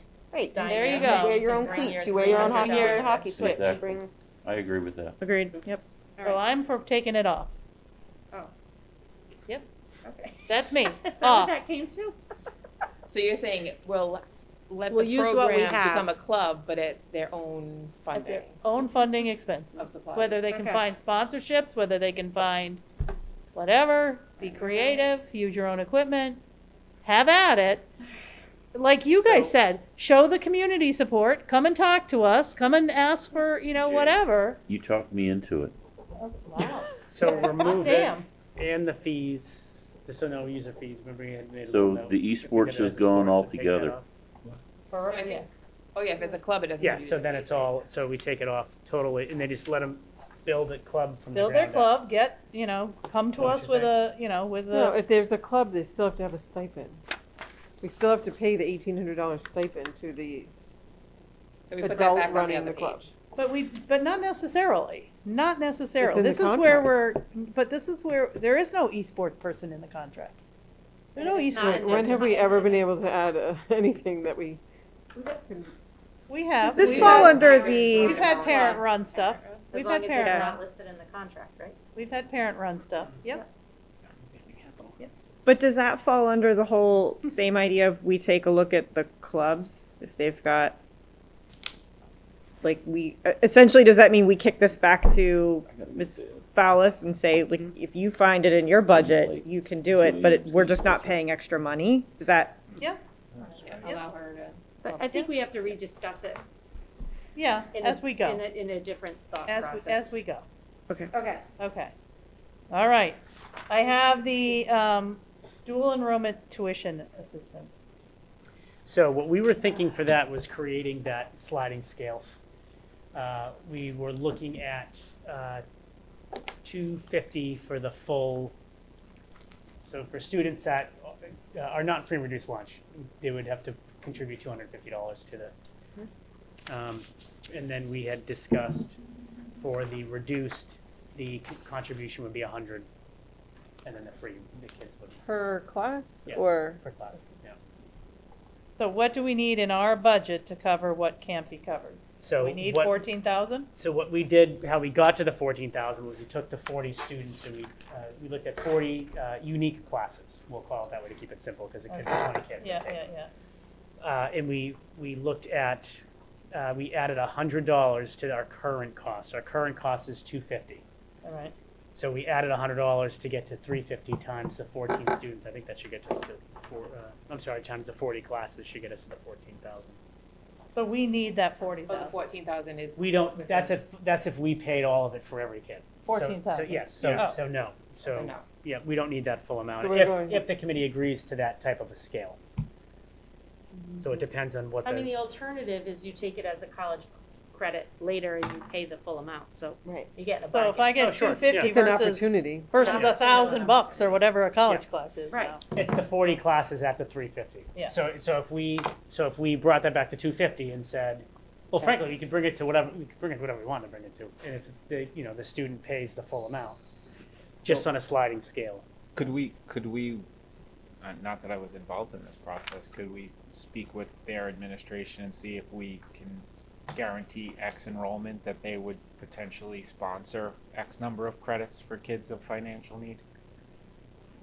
Oh, in other words, would they help Would Quinsigamond- absorb the cost? Yeah, would Quinsigamond community say, yeah, if you're bringing in these people that are paying So tuition, here's my- like here's we got my, 13 people, we'll give Here's you my, two. here's my fear, Matt. Colleges can do that. They do it off the kid's financial aid, and then when the kid goes to school, their financial aid is reduced. Oh, really? Yep. Okay. That's interesting. Yeah. That So I we did don't not want that know to at all. Again, Jane? So colleges can do, so I can be a 17-year-old, and I can go take a college we course do and say I right now, can't yeah. afford it or whatever, and so the college can support me in that way, but because it's college support, it's considered a portion of your eligible financial aid that you're eligible for in your Oh, next 4-year Okay. span of financial aid. But it's really, you're taking a class that you would have taken in those 4 years anyway, aren't you? You are, but you're impacting, Future funding. it's. But you're also minusing future funding. 'cause Potentially, If my kid takes a potentially. college course in Right. high school, they Right. then don't, it's Right. like an AP class, Right. right? Tori But did if I not have take to that, take English you know, 'cause she got an I take a certain course at Quinsigamond and what, you know, it's their English 101, but that, I decide to go to WPI, and that English 101 is not their English 101, and now I've got to take English 101 at WPI, and I'm just using college. But No, that no, takes yeah, your yeah, no, financial aid. But from that WPI. takes my financial aid I away. get it. So Okay. it's like a student That's who, impact- yeah, one that's of my like huge beefs about college is if I'm a English language learner and I have to take an English class to build up my remediation. English, then that's eating my financial aid. I don't have enough financial aid to get over the graduation So, but line. what I was, That's ludicrous. I don't That know makes if, no sense. I don't know if it works the same. I was trying to propose, like, if we spoke as an organization that we got X number of tuitions paid, would they grant us as the district X number of Like So it's free not spots, tied to like free specific free students, you spots mean? for kids of financial need, just in general? So we Yeah. wouldn't even identify who those were. Well, So, that, you know, and again, I don't know. Like a buy one, get Potentially, one. that's a different conversation. Yeah, it would be an agreement So- between the district So we're and doing that Quinsigamond. Yeah. currently in Rhode Island, Mhm. a similar kind of thing with high school students in Rhode Island. Mhm. We are doing that, but the sponsorship didn't come from the college, it came from a business. Okay. So it came from Polaris, Doesn't though? Yeah, that's a different issue. so. So are we all in agreement that this should stay? We've some gotta work portion- this Doesn't need out. to be This item- $14,000. This line item should stay in the budget. so Correct. we're Doesn't gonna need to be. Not at that Lower it Yeah. as We'll much figure as out a way to possible. get this program. Yeah, so that was a little bit of like the chicken and the egg, because I Yeah. want to make sure that you're all in agreement with the fee scale before we actually can play with the number. Yeah. Yeah. Okay. Yeah. So now we'll adjust that. Well, Very good. Just a quick down and dirty of 50%, 20 kids at the 250, 20% at the 100, that comes out to about $9,000. Okay. IS IS Defender. I think have We to do must that. have that. Either that or you pay for something else to fix everything that breaks When down. all goes wrong. All right, The alternative is Alright, not so good. that's- keep that in. And the last one I have are the STEM supplies. So my clarifying question was, we have STEM teachers, if they don't have supplies, what are they doing? Well, this is not specific for those STEM teachers. Remember, there's STEM scope, STEM supply, like, I can The say middle Wasn't school? this exactly where. for, Oh, no, that was elementary. Our STEM people are elementary. So, but you can't tell me that we don't have in our budget now supply lines. We do, Like, We do. we you do. know, and I think you have to, you know, some years say, this Yes, year it's going these to are- STEM supplies and it's not going to tape, or it's not going to glue, or it's Right. not going to micro, you know, I think we're asking certain people to be creative, you know, the athletic director or the band director with their funds. We gotta ask the I principals was to gonna be say, this is creative on the principals. with their, you know, their funds. If that's a, okay, strike it. all right, Tim, I'm swaying you tonight. I think too, and this happened when my son was in like I think 6th grade. They built birdhouses, and then as a fundraiser, they sold them online. Oh, yeah, remember? To the parents. That was a big thing. They raised a lot of money. I was trying to buy my son's, and somebody had bid like $200 on it, and Oh, I good was Lord. like, "Yeah." They all ended up going for a ton, and the teacher was like, "This is great. We can buy all sorts of new like drill bits and all sorts." There Yeah, you go.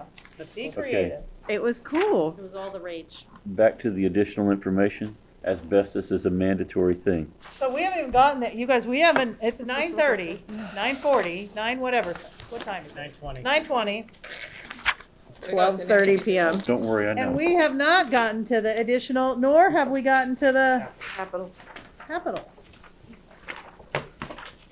So I don't know what y'all want to do. I don't know if you want to keep going. I don't know if you want to, we are, Yeah, Jason and Matt. yeah. Mhm. I'm fine to do whatever the committee would Yeah. like. Yeah, it's not coming in tomorrow, right? Uh, I know, that, I'll be like, up that at went 5. down. Remote. into your- Yeah, we'll be here.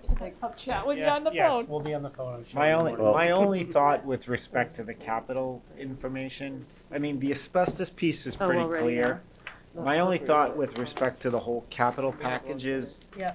you may need some time to I mean, if you haven't really gone through it. So, It's a lot bottom to line here digest. is, this asbestos has to be on. That's gotta be. part Has of to the be in capital. there, Correct. it's end of discussion, Correct. has to be in there. Correct.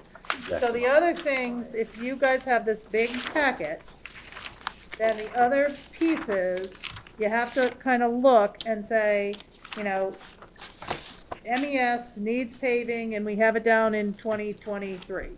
Or they need stairs, or whatever, but it's 1.8 million, call it 1.9. But these end up This- getting split. Paving that, I also don't know by necessarily that this Right. is, not to take it off this table, Right. but I don't know that this is all entirely a school committee decision with respect to all the facilities. This is the towns, I think, I mean, we plan on presenting this To the to the town. towns as Yep. well, Right. correct? We do. Correct. This is, Right, and because what I'm didn't- seeing is town responsibilities. Some of these items, yes. Yeah, Yes. some. Also, was it in the or the enlightener that you sent You can say that the Millville Mike playground? Soder? the Got- Millville playground, right? Yeah, the playground. 40,000 for Yes. an outdoor classroom 45, space. yeah. Yeah, so we have the money, but we just hit the pause button until we figure Yep. all of this out Yeah. with what we're gonna do with the 40,000. So our communities have been asking for a long-range capital plan. This is essentially our long-range Mhm. capital plan. Not our capital planning for redoing facility, this is the, taking that Would stay report of as The what's maintenance, wrong right? and saying, this is how we need to fix it over time. And I agree with you, Matt. I think this needs to go to capital, but we have to go through it Oh, yeah, and say, is this really what we want to send to those capital outlay committees? correct. And what piece of it do we, like, is a must-do for this year? Because a lot of, if our Plan goes through? plan goes through, a lot of this goes away. Right. That's Some the of other it. part. A lot of it. Some of it, Stuff. because even if the plan goes, even if Depending a on the feasibility time. study, and then the feasibility study comes back similar to where we think it might, you're still 5 years away. That doesn't get you, you know, stair railings fixed that kids can fall through. Right. So we need to talk about the 1.878 in Correct. 2023 Right. and maybe the 28 million through 2025. Yeah. Well, but we have to do things that are safety or safety wise. Yep. That was how we had them ranked. They Yeah. are rated specifically in that manner. And the other thing, and I know, going back to members of the FinCom complaining about ADA modifications, we must do ADA modifications. Well, that's the whole high school. That's the, yeah. Right, I so mean, there's just for the that. record, Yeah, we can't do that. That's the issue. We can't redo the whole high school to make it ADA, totally ADA compliant. Every doorway and. hmm Right. I You can't understand. do that without the bigger project.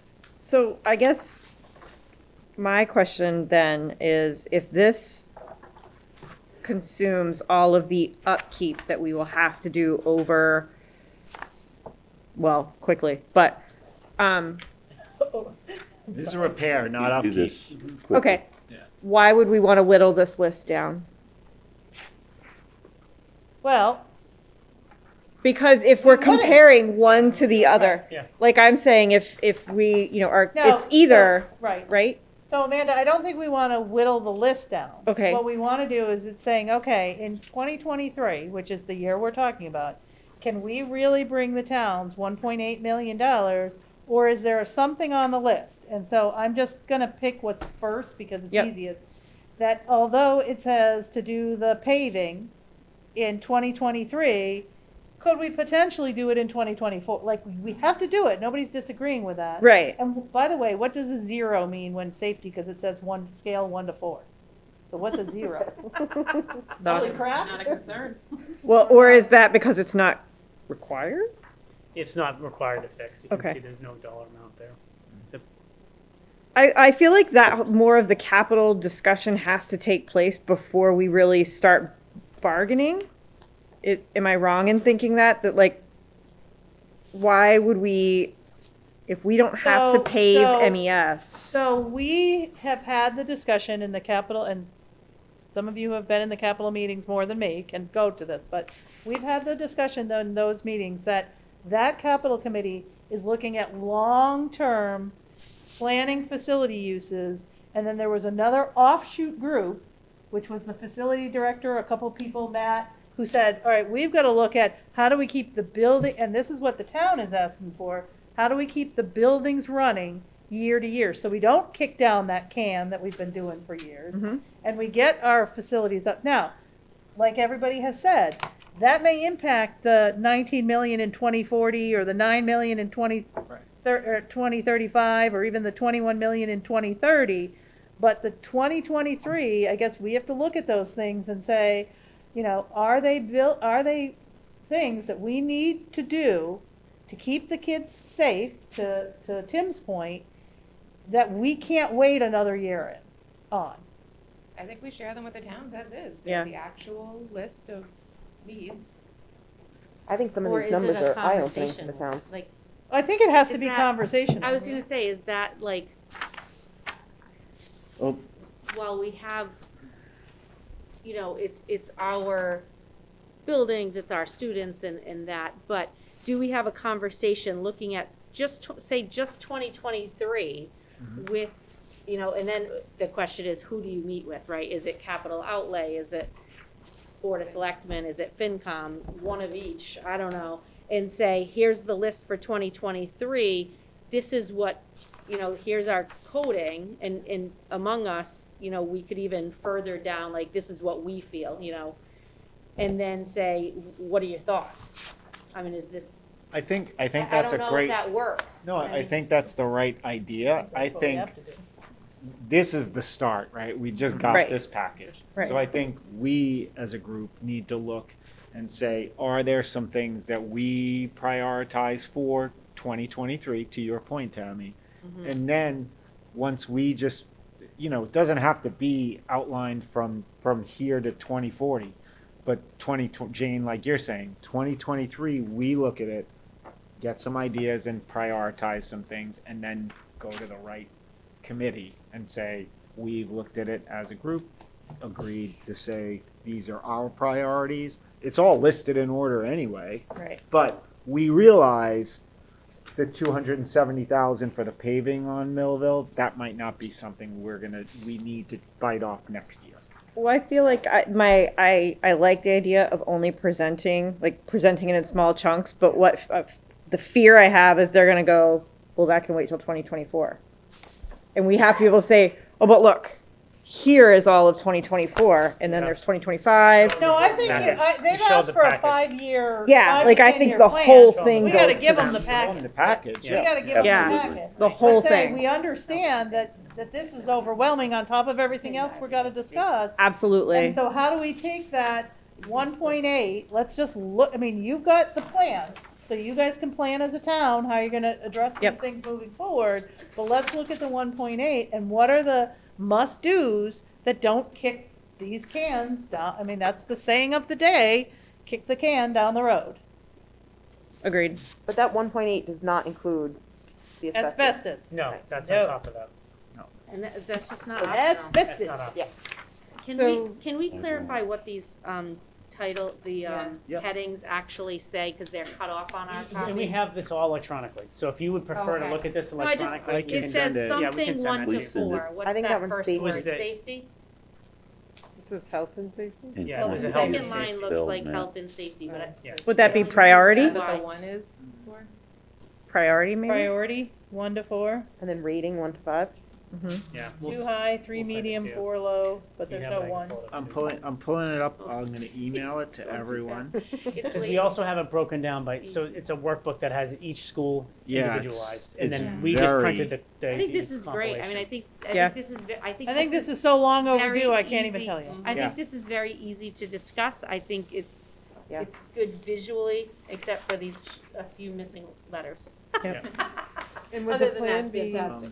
to ask the What is towns the to pay for, concrete like, floor at after the 23, we go complex? 5 years, There's a- And then you, Are we like I said, asking- that There's a number crack would in be the- split in the flooring. 5 years, a right? 5-year. Like the foundation, you mean? Yes. Foundation. Okay. On the, when is- Yeah, I mean, Esther's I think classroom, we're that asking the wing. What is towns that to wing? say, now you Okay. go I have I have no develop idea your what it is. capital. I know where it is, You but know what yeah. our capital needs are. Yeah, but they wouldn't have to That pay would for- involve jacking up the foundation and the I think it'd be structure. one of those. 25 to 30. Yeah, Pretty- no, the it's a liquid pretty seeps large to Probably would the end up mana, happening that way. It'd It be nice soaks to the carpets. budget it to be done Yeah. in a year, mold. but I'm That's fun. guessing, especially that Okay. one Before I fabulous. email this, I have the document open. Between 30 and 35, they should be saving that money to be ready in 30, 35. Correct. to- 1, Correct. 2, Hopefully 3, pay that 4, full, you know, 5, the fifth. the first column- one. So fifth when column they goes talk about our so OPEB liability, Okay, go ahead, Matt. the you can- unfunded bill. liability, here's their capital unfunded liability. So the Yeah. first Matt, column says system priority, 1 to 4. 1, health and safety. 2, high. 3, medium. 4, low. Okay. One is super high. Super. I guess because there's not one on there. Okay. No, it is one. So all of these one ones that- health. that It they're- says No, yeah, one so health and It's safety. one health and safety. It's like immediate health and safety. It's immediate health and safety. Got Yep. it, got it. Oh, it's an immediate health and safety. Immediate okay. health and safety. Yeah. Which So is these are like being the whole highlighted list. as they are like must-dos immediately. Yeah. One is the most important, and then it's Paving, huh? goes Yeah. down lower and lower. Paving is, So the second Priority. column says But it's it's the paving of the parts that are like holes that kids will fall in if they exit the building. so it's the systems. The first column is that system priority, yeah, which is based on 1 is a health and safety urgent need. Then it gets a little. Then Okay. 2 is just a high priority. 3 is medium. 4 is low. okay. The second column is the system rating. So it's the rating of what that The system current is. system. And 1 to 5, 1 being the poorest, 5 being excellent. The third column is the last major Yeah, those are all full. Those repair. are all up. Okay, Mhm. I'm Yeah, just everything looking at else the is like, electronic yeah. now. So. It was just, Yep. it didn't, wrap. Yeah, correct. so it's system priority and system rating. Quantity, I think it's There's quantity. there's a spelling error there. Right? Yes, I saw Quantity. that. I just noticed that spelling error too. Okay, so how can, say, for MES, exterior platform, stair, and areaways, system priority is a Believe me, 1, but the rating is a 5, so it's excellent at the same time as being a health and safety risk? It No, might it's also be categorized as a health and safety risk. Is that it? It might also be, I'm thinking of the System photo, priority. which one are you looking at specifically, Karen? Just exterior platforms. stair and MES. Okay, areas. so do you Yeah. remember the pictures that, from the And you walk the off big to book? nowhere? There's one that you have, it's just a platform. There's no sidewalk, there's no Okay. Railing, there's no railings. nothing. And then the other one, the But railings that were platform too, is in really good shape. Correct. it's in fabulous shape. Okay. It just doesn't lead It anywhere. just doesn't go anywhere. You exit it and it goes nowhere. Right. This isn't So I think that's what sense. he's saying, like, the condition of it's really great. It's So we just- just need to expand You it just to have to the finish the floor, job to and the get it to ground. the- Who rated Hartnett paving as a 3? That Have was- you driven up this way? Well, I will tell you, The there little was a small change cars. literally as of this morning, because when I drove up to do my learning walk and visit here this morning, the whole front was all crashed in. Yeah, and that We was have patched And so so many many times. times. yeah. Mhm. And That's what I bad. mean, like I saw And like how bad. It's quickly that. definitely a 1. Right. Underneath the patches are a 1. So, may I ask how we should go forward with this? So, we're talking about more FaceTime with the folks in town. Yeah. How do we share, I mean, let's take me for an example, okay? So if I call the guy from FinCom, whatever, these 3 people from these various towns, boards, and say, can we meet on this, capital needs survey form? Is that how we start? No, Do we do a I, formal all joint meeting again? well, we have to schedule an all joint meeting because we have to present the budget to them. So sometime the end of February, early March, we need a Sure. power. The capital groups have specifically been asking for a 5-year plan. This is it. I think that Matt shares this 5-year plan. It's With a, those couple it's actually more than More than 5 5 years. It's years, like yeah. 20 years or Yeah. whatever it is. I've So- outdone myself. So, I gave you 8 5-year plans. Here's our plan, but understanding, we know there needs to be discussion around this plan. We are not saying to you, we will be putting $1.8 million on the list for the year. But here's where our needs are. Here is our plan.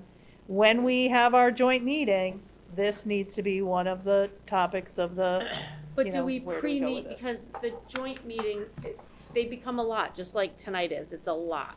And then when you have, we have an agenda, but then when you take that left turn and you wind all the way through both towns, you don't finish what you need to So- start. so- So do you have preliminary conversations so we can first? ask the town, when these are sent to the Capitol, we can say, can we get on your agenda at your next Capitol meeting? Can I ask a question? But- Yeah, it's more of a wonder on top of that. So when I look at this, I actually see this fitting in with the asbestos piece, fitting in with the long-range capital, Sure. like the facilities, like Yeah. like the new building. Right.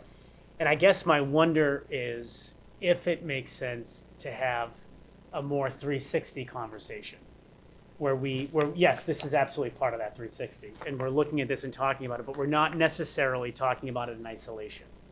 So in other words, we have the presentation. So it's almost like to me, it's almost like sequential. We finish the initial conversation with the boards that we need to around that 15 slide deck that Matt, Greg, and I have been doing.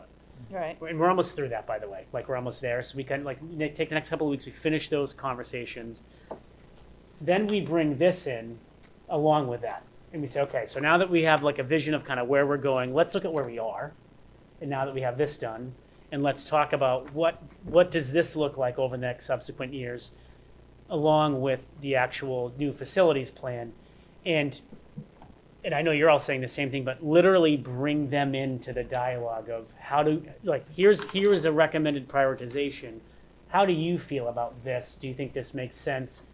Thinking about how we connect it to a larger facilities project. Because, with some of these things, if we end up going forward with that, MES, just Right. say for instance, MES and the complex go back to The them. use, right, the use may change, and then the prioritization of these, repairs may change too. And they may say, yeah, I mean, if we, now that we see the whole picture, it makes sense to move forward with a new facility. It may not be exactly what we all think, because the feasibility study might show something else, but they might say, well, we would change these priorities significantly if we knew we were getting MES back and we knew we were getting the complex back to the towns, because we're doing something totally different with those buildings anyways. So this might look really different. And the only reason I'm not trying to belabor the point, but the only reason I'm thinking that it might make sense to dovetail it with a bigger picture is because it really does plug into that. Because I do think this all, some of this changes. The whole Because- conversation around 2025 and 2030. Agreed. It's completely different. Yeah. Well, even Some of this has to 2023. get done, because it's gonna be 5 years out before, if we do move forward, we got a good 5 years, 3 years, 4 years. Yeah, At least. so Some it will stuff look still very has to get different. done. I wanna jump on board of your train of thought, and this is just I'm spitballing, but I'm wondering, just based on my experiences with our joint town meetings and our big presentations, would it make sense for possibly us to invite 1 or 2 representatives from each board? So- One representative?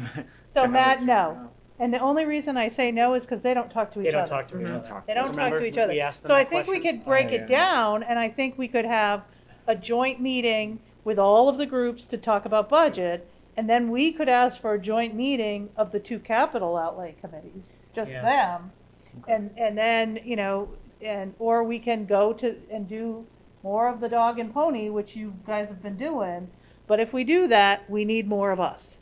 Yeah, Like, it I can't agree. be Yeah. just you I guys. was just thinking, if we lay it out very clearly that the expectation is that whoever comes is going to share the information, but you're right, it may never happen anyway. but I think Tammy's right about, and so when I think about those meetings might be the pre-meeting before we bring everyone together, right? So by the Yeah. time we bring everyone to a joint meeting, they've all seen Or this. people have seen But it. they need They've to all see it. seen Yes. that, Yeah. right? So then Right. we can actually really talk about it. Plus, And we they've can talk already about all seen the OPEB and full we can. book, right? And I- Everyone has gotten it by now, all the Yes, board members yeah. have the full, so now they'll see the summary, and then we have a meeting after they look at it and, And yeah, then- start having. And like when this is out there, it's like, let's have conversations 1-to-1. It doesn't always have to be a joint conversation Right. to alleviate one person's concern. I think that's where, in previous years, we were able, or I'll speak for myself, I was able to have conversations with people on FinCom or somebody on Board of people on Board of Selectmen, and have conversations outside of giant meetings Right.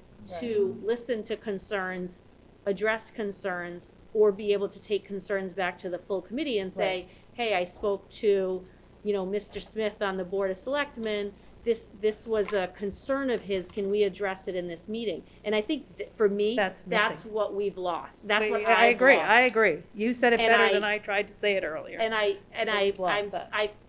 when Jane was talking earlier, I was a little overwhelmed with life in itself, and I took that like really to heart for a few moments, which is why I stopped myself from talking. But now I think I can say that, like, I feel like from my point of view here as a school committee member, I have lost touch with people. Partly because my kids are gone and graduated, and I'm not on the soccer field, I'm not having those conversations, but I also had better relationships with previous members of boards. Yeah. Or like they would call me. No one calls me to ask me a question, but they're mad at me because I'm not going to their meetings in addition to my meetings, but they're also not sending me an email or a text. And I made So that that's, point. I made sorta that how very I thought. point. Okay. Yeah, I made that very point to that. It's like, I have given my phone number, my email, I it's like think our emails I- are the only ones that are published readily to with our find. names, exactly. Just And, saying. and it's like reach out. I'll have any conversation one-on-one, any conversation. But you made it much clearer than I made it, Tammy, and I think I was caught up in the emotion of being called You were out. there, right, Um, right. But that is, we have lost that personal touch. We've lost And that. we're all here serving our community. Yep. It's not us, we're not against anybody, No. or I don't feel like And anybody that's should the, be that's the against point us. That's what I was Jason, trying- that's all I was that's the trying to point say. Jason was trying to make. He was trying to make, we've got to be one voice in this. We've got to, we can't be accusing and, No, but call. I mean, like I said, our names, I mean, we have everything is published.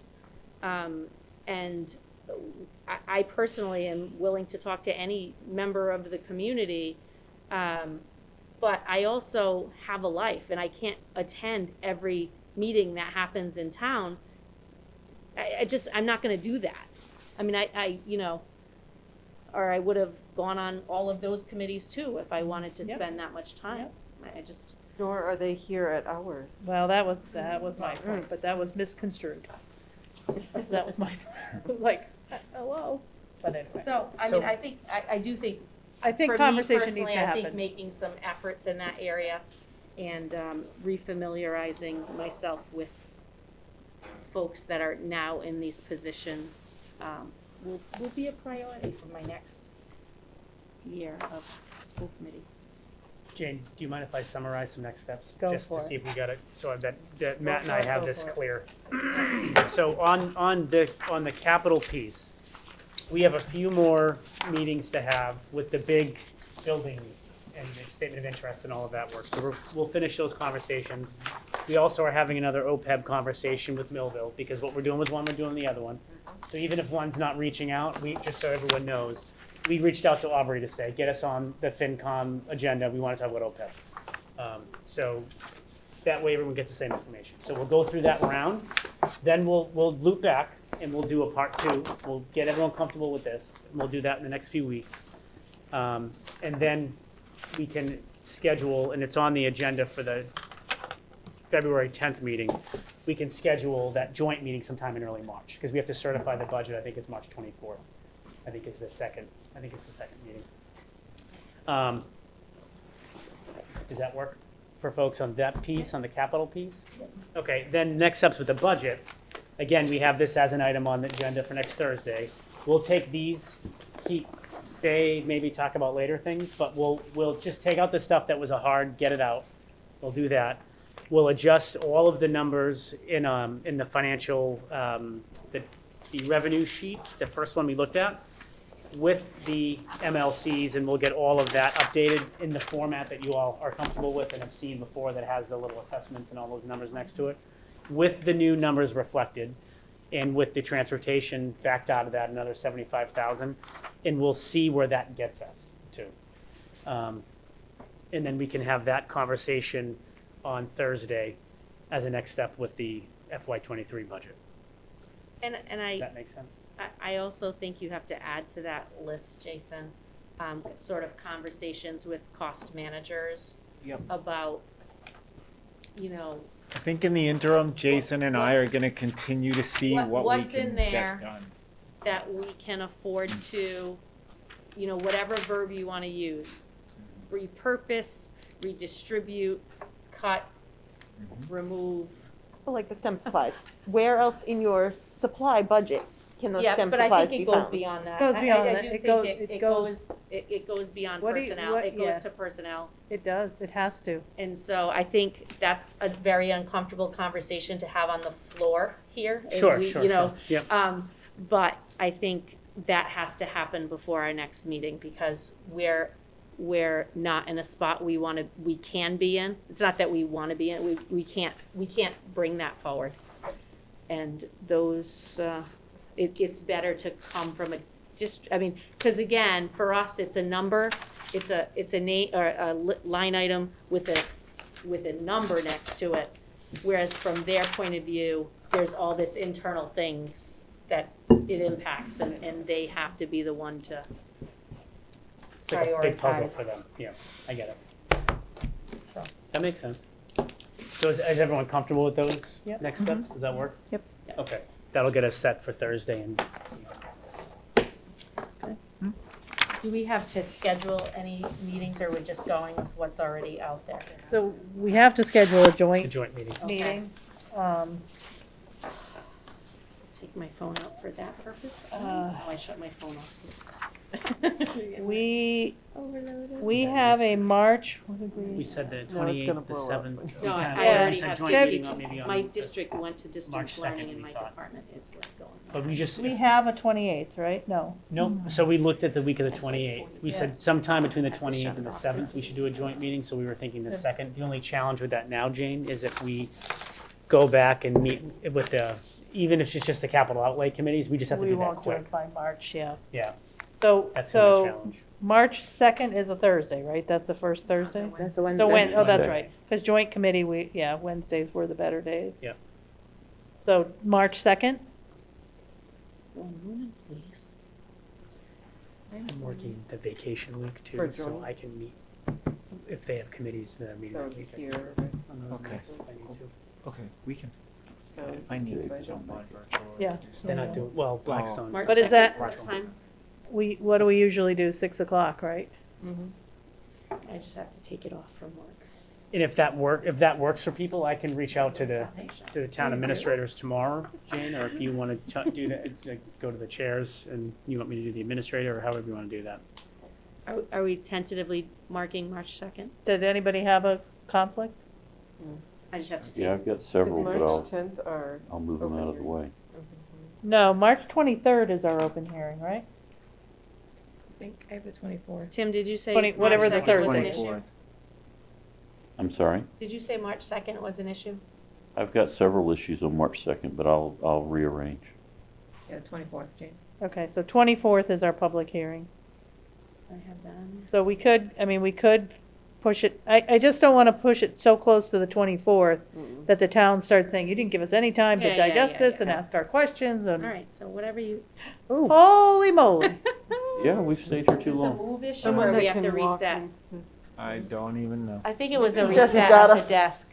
Oh. What happened, Oh, Jess? There we go. Forgot knew it Jesse's. My goodness, forgot Jesse's here. Thanks, Jesse. Poor Jesse's asleep. Seriously. Somebody to shut off. That's definitely a sign. It was Jesse that shut the lights. Had a few signs today.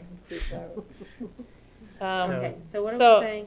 So March March 2nd, 2nd. I mean, worst case scenario, we could go March 9th, but I just feel like that doesn't I give, think everyone have said a- yes to the second. oh, Unit okay. A meeting on the 9th, don't we? We're all good. March 2nd works, so, right? Now, are we thinking 6:30, 7? 6 p.m. 6 This is for the p.m.? joint? Got it, all right.